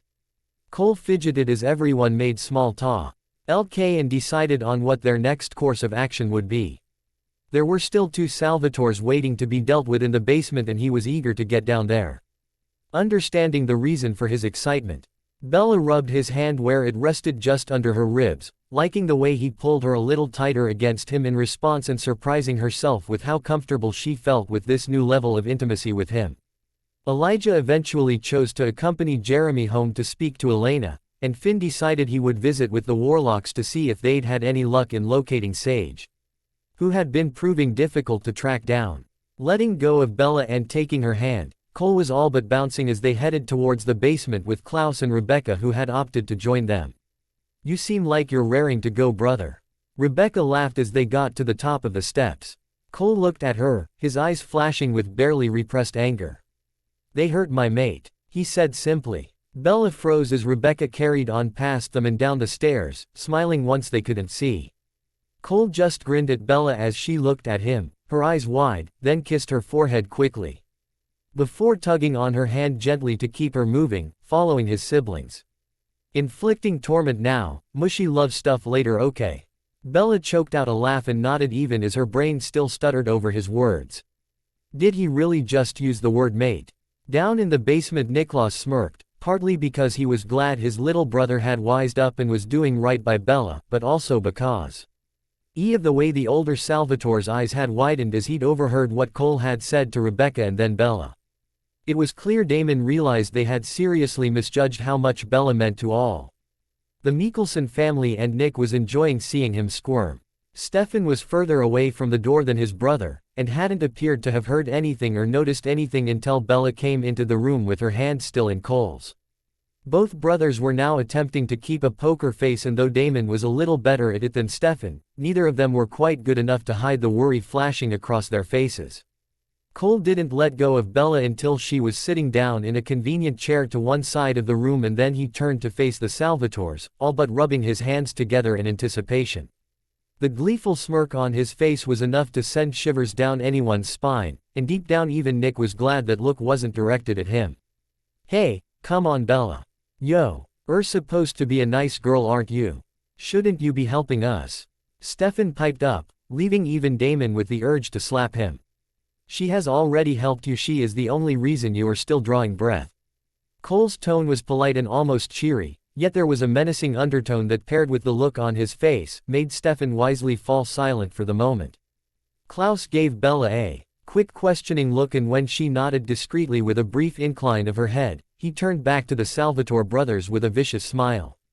I believe you both have met my sister, Rebecca, he said conversationally as Rebecca stepped forward, smiling brightly and almost making Bella laugh at her expression.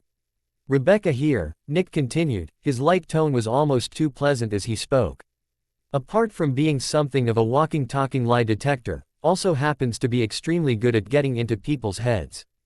Good enough that she can give you hallucinations that will make you actually feel like you're there. Bella watched with interest as Rebecca approached the Salvatore brothers and placed a hand on each of their heads, roughly smashing Stefan's back into the wall when he tried to shy away from her. It's time for a little bit of eye for an eye, boys, Rebecca said contemptuously. This is where you find out exactly how you made Bella feel. Closing her eyes and concentrating, Rebecca projected directly into both their heads using memories Bella had shared after Klaus had discovered, while helping her through her nightmares, that he could access her mind if she was willing. Both the Salvatores went rigid as the onslaught on their minds began. 2. If you default to the next in line, what will be for me, I'll just bide my time. And I won't regret, won't feel defeat. And it won't make any difference if I'm incomplete. Elena heard the door open and jumped up from the couch quickly, hoping it was Stefan or Damon. Instead she was surprised to see Jeremy walk in talking quietly with Elijah, who was right next to him. What's going on, Jer? Elena asked warily. Why are you with him, and where are Stefan and Damon? What the hell did you do? Her voice had risen with each question, to the point of being shrill by the time she had finished. What the hell did I do? I'm saving your ass, is what I'm doing, Jeremy snapped, irritated by her tone. Tell me you didn't actually have anything to do with what they did to Bella. Her eyes flickered away guiltily, giving him all the answer he needed. Fuck, Elena, he swore, furious at his sister. Quote, do you even know what your boy toys did to her? No, they didn't tell me, she replied, glaring at him stubbornly. They just said they wouldn't actually hurt her. Why do you care anyway? Not hurt her. No. They just locked her up alone in the old Lockwood cellar, and I care because she's my friend. I didn't know that was what they were going to do, and it's not like it really harmed her. Ellen said unsympathetically, and Jeremy lost his temper. You aren't seriously trying to defend them, are you? They kidnapped her, Elena, locked her in a cellar with a single torch when all she ever did was move into town with the only family she has. She hasn't done any harm to anyone, in fact it's the opposite, or did you forget that among other things it was her that actually took down Michael? He smiled bitterly at that. Yes, I know all about that now. I guess you also forgot to tell me. Bella has done everything she could to help you, without even knowing you, and all any of you have done in return is terrorize her. I don't know how or when you turned into such an unfeeling bitch, but it's like you don't know right from wrong anymore. Elena winced at his tone, then squared herself to argue with him again, but quickly snapped her mouth closed as Elijah stepped forward and looked at her scathingly. You should consider our original deal null and void, Miss Gilbert. In fact, were it not for your brother's actions, there would be no new deal either. While my family and I have so far followed Isabella's request that we take no innocent lives, I am not so sure that you presently qualify as entirely innocent. Now I suggest you sit down, be quiet, and listen to what I have to say. Jeremy disappeared upstairs. He already knew that Elijah would need to compel his sister and didn't really want to watch. Sure enough, a few minutes later she followed him upstairs and headed into her own room to pack a bag. It had been decided that both of them would stay at the Mikkelsen house for the next couple of days. Elena would be there to make sure she didn't try anything else until the ritual was done, and Jeremy would be there partly because though he was pissed with her, Elena was still his sister and he wanted to see she was okay, and partly because it was better than staying in an empty house. Plus he would get to actually spend some time with Rebecca and Bella for once. Back at the Mikkelsen manor, the two women in question were still downstairs in the basement. As Rebecca worked her mojo, Cole glanced over at Bella and seeing how pale and tired she looked, he headed towards her. Crouching down next to the chair and pulling her into his arms, he rested his chin on the top of her head as she snuggled into him. "It's okay, sweetheart," he whispered, "no one will think any less of you. If you want to leave, you didn't sleep for very long earlier, maybe Rebecca can take you upstairs when she is finished if you wish, so that you can rest." Liking that he was suggesting it rather than telling her what to do as Edward had done in the past, she looked up at him with a tired smile and nodded. "But I don't want them to think." Cole kissed her forehead and smirked at her. "Don't worry, darling, we'll handle it." An idea popped into his head just as Rebecca came out of the Salvatore brothers' heads, and knowing exactly how to put a rosy flush on her cheeks, he leant closer to Bella to whisper, "Have I ever told you how pretty you are when you blush?" He grinned as her cheeks pinked, and leant in again close to her ear, wanting the full effect. "So sweet girl, how far down does that blush of yours actually go?" He couldn't help snickering as the Salvatore brothers opened their eyes just in time to see Bella's cheeks flame spectacularly as she giggled and slapped his arm. Perfect timing. There was nothing better than those idiots thinking even just for a moment that his girl was having a grand time flirting with him while they were suffering. As he watched them, he saw a worrying quickly dawn on the older brother's face, which irritated him a little, but all the older Salvatore did was incline his head slightly. The younger one, however, seemed utterly unaware, judging by the glare he was giving them.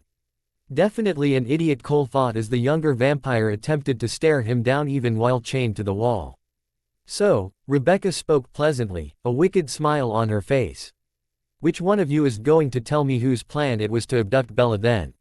She smirked as they both stared at her in silence. "Oh well, I could always just dig it out of your heads myself." Her smirk widened when they both flinched as she stepped forward. "It was Damon's idea," Stefan suddenly said, and was quickly followed by an outraged snort and look of disgust towards him from the elder Salvatore. "Way to throw your own brother under the bus there, dipshit."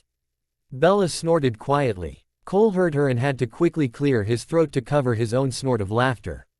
"Wow, you could at least try and pretend you can lie properly."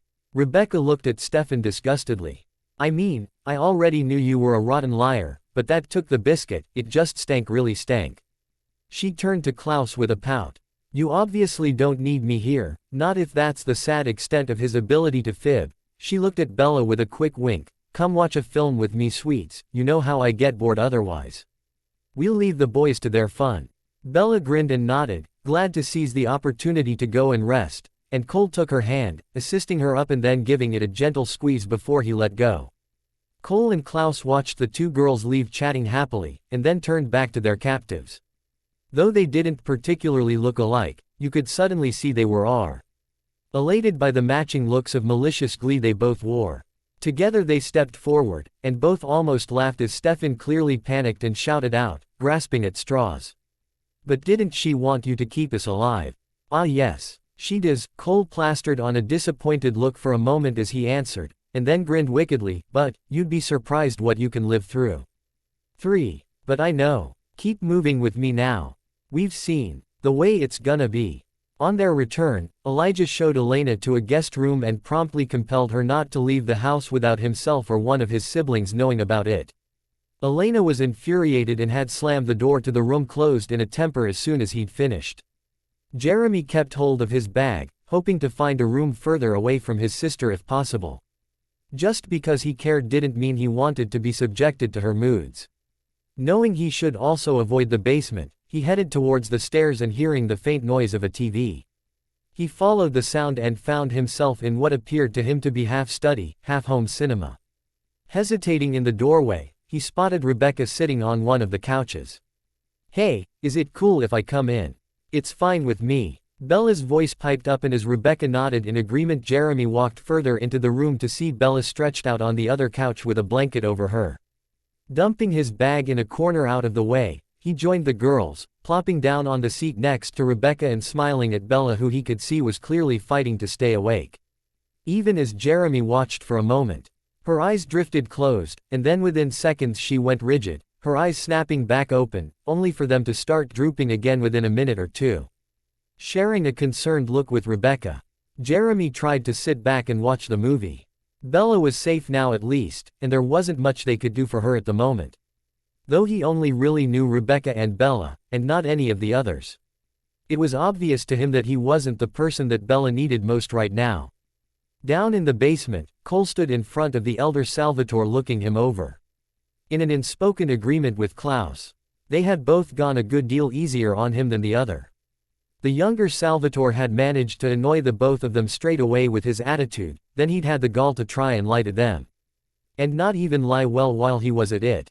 Betrayal wasn't something any of the Michelsons took lightly, and to have the little turncoat attempt to stab his own brother in the back in their presence had irked them both further. Both the Salvatores had been issued a beating, along with some of the nastier tricks involving vervain that Cole and Klaus had picked up over the years. They had reserved their favorites for Stefan, delighting in each time he screamed as they tried to outdo each other. Now as Stefan hung battered and limp from his chains, Cole studied Damon for a moment. Now, it may not have been your plan, but you still had your hands on my mate. With a sudden movement, he pulled back and punched the elder Salvatore square in the face. Damon grunted as his head smashed against the wall from the impact. Looking back at Cole, he quickly spat out the blood that was quickly pooling in his mouth from his nose having been broken, and then spoke. I won't apologize. But if I'd had any idea I wouldn't have done that to her. Cole nodded contemplatively, before landing a solid punch to Damon's gut that would have doubled him over if it wasn't for the chains holding him to the wall. I feel a whole lot better now. Satisfied with his work, Cole sauntered out of the room as Klaus followed, locking the door before they headed upstairs and into the kitchen. Grabbing some paper towels, Cole wiped the worst of the blood from his hands with satisfaction. No matter how powerful you were, there was simply something gratifying about beating someone with your bare hands. Running a hand through his hair, he frowned as it came away smeared with more semi-dried blood from where it had speckled over him at some point. A shower was definitely in order, even though Bella knew exactly what he'd been up to. It wouldn't do at all to go to her still covered in blood. A quote from a cartoon, "Brother really?" Cole laughed as he turned to see Klaus looking at him, eyebrow raised. He answered with a grin. But you recognized it, did you not? Klaus glared at him. You are the one who insists on watching them all the time. I can't help but overhear them. Whatever you say. Cole threw the used towels into the bin and walked past his brother. Though you can't tell me that it wasn't a song from the Jungle Book that I heard you humming, just the other day. He stopped in the doorway to smirk back at him. Oh, I'm the king of the swingers, the jungle VIP.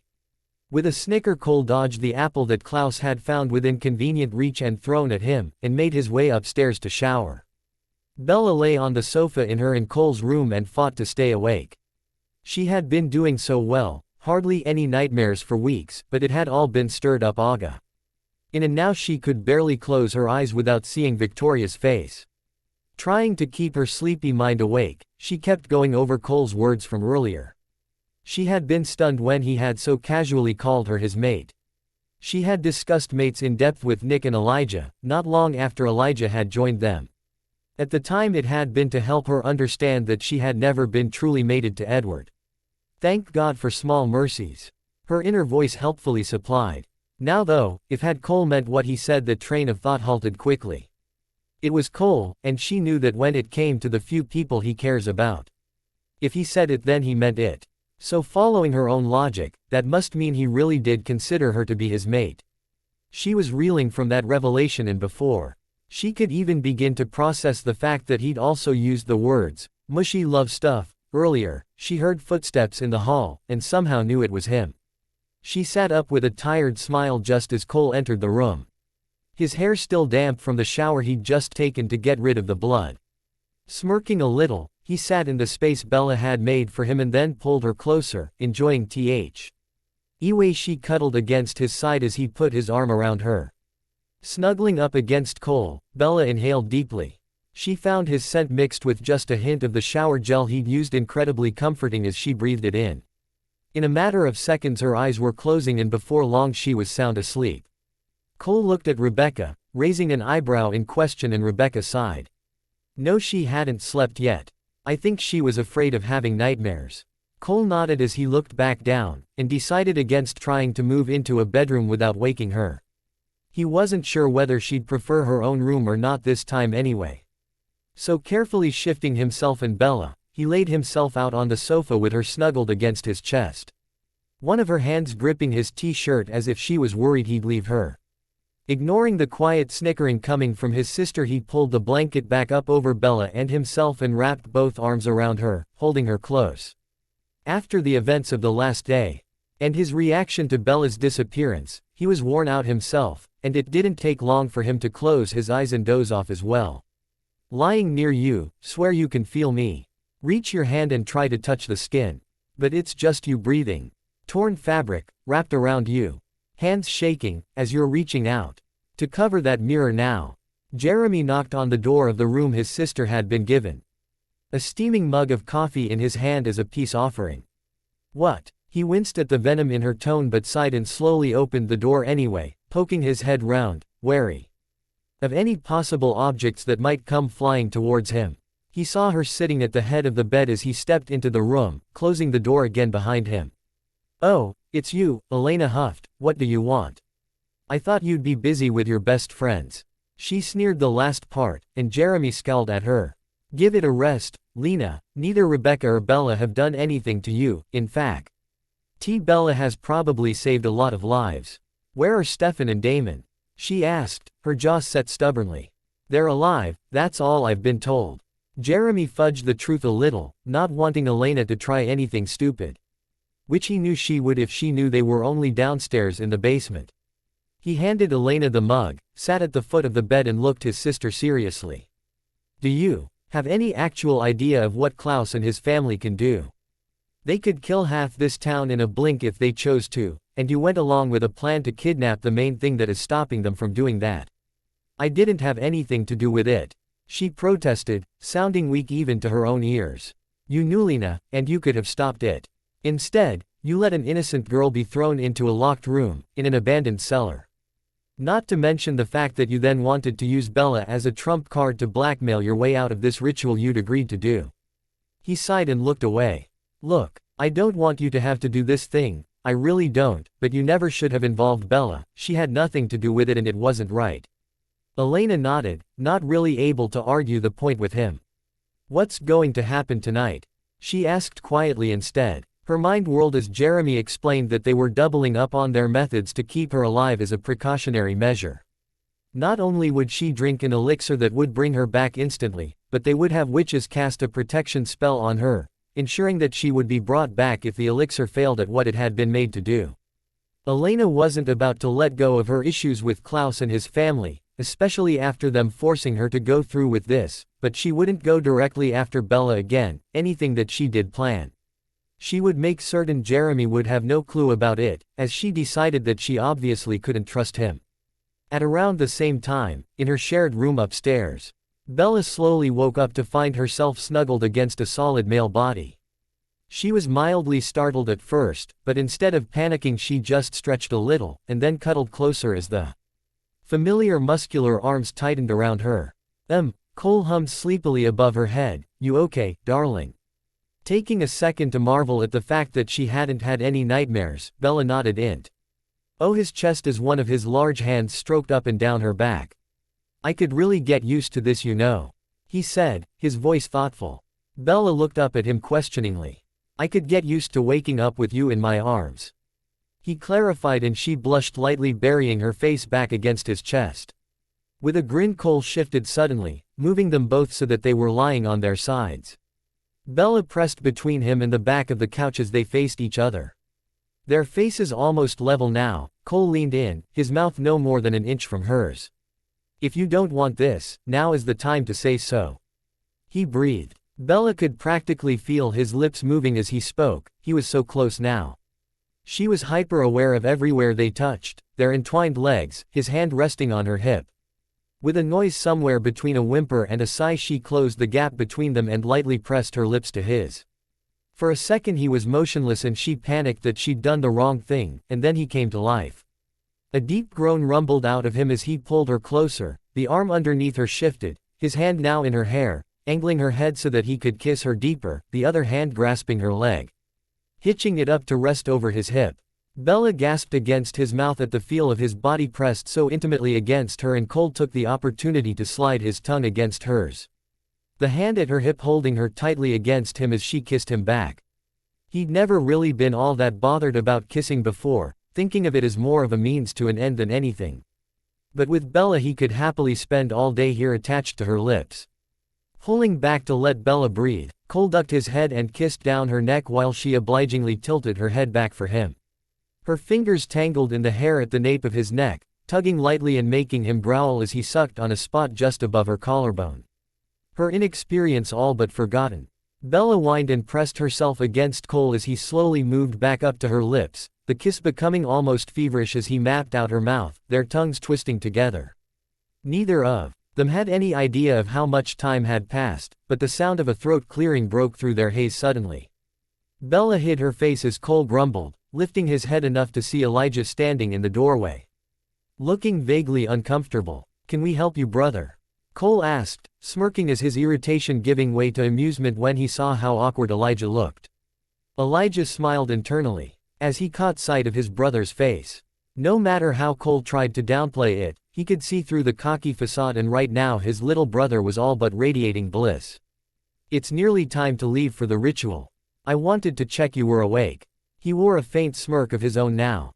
Cole looked down for a moment, noting the fact that not only were they both more than a little bit turned on, but he could clearly feel the heat from Bella's blushing through his shirt. He looked back up at Elijah with a lazy grin. "We might need a few moments here, too. All those days and nights you planned your future. Thought the river could never reach your home. But oh how swiftly it comes. Laying there, naked in the moonlight. The cool water never quite touches your soul. Makes you want it all the more." Cole was in his new favored position with Bella, his chin resting on her head as he stood behind her. His arms were wrapped tightly around her, and she was wearing his jacket which absolutely swamped her. He had taken it off and given it to her when she'd started shivering. The wind had picked up, but it didn't really bother him. His shirt had long sleeves anyway which kept him warm enough. Bella was watching transfixed, and just a little bit freaked out, as 3 circles of fire burned brightly in the field in front of them. In one was a female werewolf called Jules, who was known for placing herself near human campsites during each full moon. She had also recently attacked a vampire that the Michelsons had known named Rose, killing her.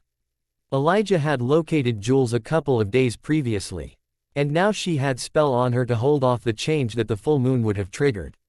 Mercifully, perhaps, for her, she was lying unconscious on the floor. Even then, she still twitched and groaned occasionally from the pain of not being able to transform. In the second circle was the vampire Catherine Pierce, also known as Katerina Petrova, who raged and spewed insults at them all. The decision to use her in the ritual had been an easy one. It would be somewhat fitting due to the role she should have played in it centuries before. She was far from being an innocent sacrifice, due to the fact that she had often sacrificed the lives of others to save her own. Though Niklas could have chosen to use anyone he wanted, he respected Bella's one major request of him, that he avoid taking innocent life where possible, and he had taken it into account when choosing his sacrifices.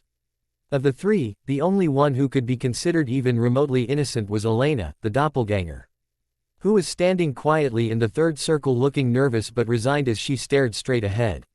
Klaus and Elijah both had taken measures to ensure her survival. The elixir that had been acquired centuries before by Elijah for Katerina was now in the doppelganger's system, and if it failed, the protection spell Klaus had his witches cast would bring her back to life. Bella looked over at where Elena's brother Jeremy was standing nearby. He had hardly taken his eyes off his sister since they'd arrived. It had been a tough decision to make whether or not to be present. He may have disagreed with his sister's choices, but he wanted to be there for her in any way he could. Not far away from Jeremy, Rebecca stood, half watching the proceedings, half keeping an eye on the boy she was quickly becoming very fond of.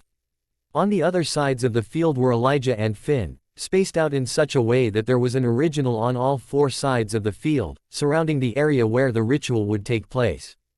Just outside the flaming rings, Niklas was with his witches, Greta and Jonas Martin, who were preparing a small stone altar with a bowl on top, ready to start breaking the curse as soon as the moon hit its peak. He paced and fidgeted as the moon called to him. He had never been able to transform or access his wolf side, even though, at each full moon, his body felt as if it were trying to answer that call. Every time a full moon occurred, it made him restless, and served as a reminder of what had been stolen from him 1,000 years before. As he paced, Niklas fiddled with the ring he wore. One of the last things their mother had done for them all had been to make their rings, all matching, set with a lapis lazuli stone. They served as protection from the sun. He was struck with the sudden notion that after tonight he would no longer have a need for the ring, and for a moment wondered whether he should continue to wear it. Then an idea struck him and he smiled. Just a brief twitch of his lips, as he slipped the ring off his middle finger. Leaving behind the witches and their preparations for a moment, Klaus walked towards where his younger brother stood with Bella in his arms. Bella watched Niklas curiously as he approached, wondering what he could want so close to his ritual. He stopped in front of the couple and without a word he reached out and lifted Bella's arm. Pushing up the too long jacket sleeve to reveal a hand, and getting her to hold it out as he carefully dropped the ring into her palm. Bella gasped as the metal touched her, knowing exactly what it was that she'd just been given. She looked up at Nick stunned, but all he did was nod, knowing she would understand the gesture and what it meant. As she gazed back down at the ring in her hand astonished. Nick looked to Cole, who was still holding her. "Stay with her tonight, brother," he said low enough so that Bella wouldn't hear him. "Look after her, she'll need you." Cole raised an eyebrow at Nick's request, but nodded. It was something he would have done anyway without being asked. Bella was his main priority now. Plus the idea of spending all night with her was more than a little appealing.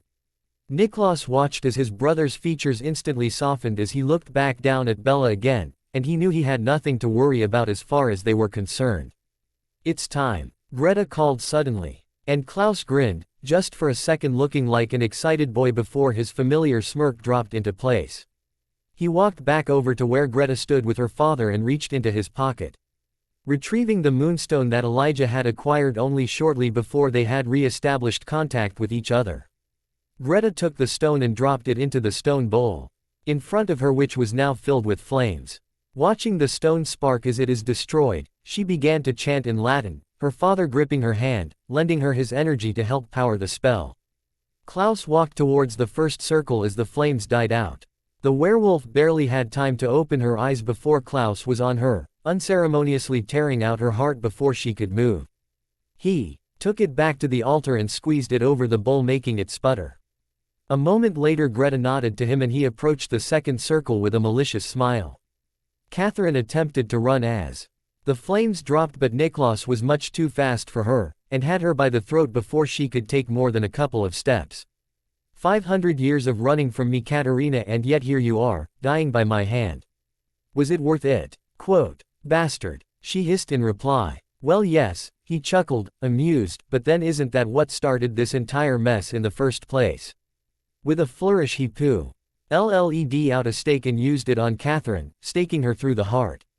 Even as she started to turn gray he dragged her body over to the altar and cut her neck, angling it so that her blood dripped into the stone bowl. Before tossing her aside with obvious disgust, Bella looked at Jeremy worriedly as Greta continued her chanting. As much as they knew Elena would be coming back, this would be hard for him. Sure enough, as Klaus approached the final circle containing Elena, Jeremy made a strangled noise in his throat, his body going rigid. The last ring of flames died down as Niklas slowly approached. Elena watched him with wide eyes as he walked towards her. "I'll make it quick and painless, love," was all he said as he gently tilted her head, honoring his promise to Bella to hurt the doppelganger as little as possible. Jeremy watched as Niklas bit into his Elena's neck, and fell to his knees. Bella pulled away from Cole and rushed to his side, dropping down on her own knees beside him, and hugging him tightly while he watched in horror as his sister essentially died in front of him. Cole and Rebecca stood protectively over the two humans as Bella supported Jeremy. They all watched as Niklas carefully laid down Elena in the grass and straightened up, tilting his head back as he looked up at the moon. The flames in the bowl snuffed out and an eerie silence fell over them all. "Yes," Niklas hissed when his bones suddenly began to crack, his transformation beginning. His eyes turned yellow even as the veins remained underneath them, and he fell to the ground, panting as the Ge took hold, forcing him to his hands and knees as his bones shifted. A few moments, and it was done. In front of them was a wolf, slightly larger than an average one. His coloring was striking, he Ooked mostly black in the darkness of the night, but as he moved slightly, the moonlight shone on the lighter silvery gray fur across his back and head, making it stand out. He stared at them for a long moment, his yellow eyes taking in every detail, and then he huffed and shook himself out, his thick fur rippling with the movement. With one last look, that Bella would have sworn was a wolfy smirk, he turned and loped away, darting into the nearby woods and disappearing from view. Elijah was the first to move, quickly appearing beside Elena and carefully scooping her up into his arms. It would be far more comfortable to wait for her to awake back at the house, and far more comfortable for her if she were to awake on a bed. Leaving Greta and Jonas to clear up the altar and assist Finn to dispose of the bodies. Rebecca and Cole helped Jeremy and Bella up from the ground, and the four of them followed Elijah as he headed back towards home. 3. No one can take this from you. No, we can't carry this for you. But you can stand if you want to. Or fall if you want to. I'll do the same as you. You can dance if you want to. Or break if you want to. I'll do the same as you. The same as you. Bella yawned sleepily as she sat curled up on the couch with Cole in their movie room. She was enjoying being cuddled up with him far too much after the last few days to want to go to bed, so she fought to stay awake. When they had got back to the manor, she had stayed with Jeremy while he waited for Elena to come too. Her heart had started beating again before they had even arrived, which had been a huge relief. So it didn't take her that long to open her eyes. The first thing she had done was demand that Bella leave the room, and then it hadn't been long afterwards that Jeremy had followed, shaking his head sadly. Elijah had offered to keep an eye on her for them, just in case there were any lingering effects from the elixir and the spell, so Jeremy had headed to the room he was staying in, hurt by his sister's refusal to speak to him. Rebecca had joined Bella and Cole in their room for a while, but she had disappeared, to check on Jeremy they assumed, and now Bella was trying to put off going to bed for as long as she could. After the last couple of days, just the idea of being alone scared her, and she didn't want to assume that Cole would want to spend the night with her again, even if he did say she was his mate. Cole looked down as another wide yawn escaped Bella and she snuggled deeper into his side. It wouldn't take much for her to fall asleep right where she was, and as much as he'd enjoy that, she needed to sleep properly in a bed. Remembering Klaus' request, as well as feeling an intense desire to have her in his arms for the night, he bent his head down towards her. "Will you stay in my room with me tonight, darling?" he murmured in her ear. Bella predictably blushed red at his words and he couldn't help but smirk. "While I would absolutely love to know exactly what thoughts have you blushing that way, I actually meant to sleep. Something that you are desperate need of." Bella nodded, her face flaming, as Cole got up and offered her a hand to help her rise from the couch. "Go get changed, sweetheart," he said softly as he tidied the room and switched off the TV. A few moments later, Bella returned and was lingering in the doorway of Cole's bedroom.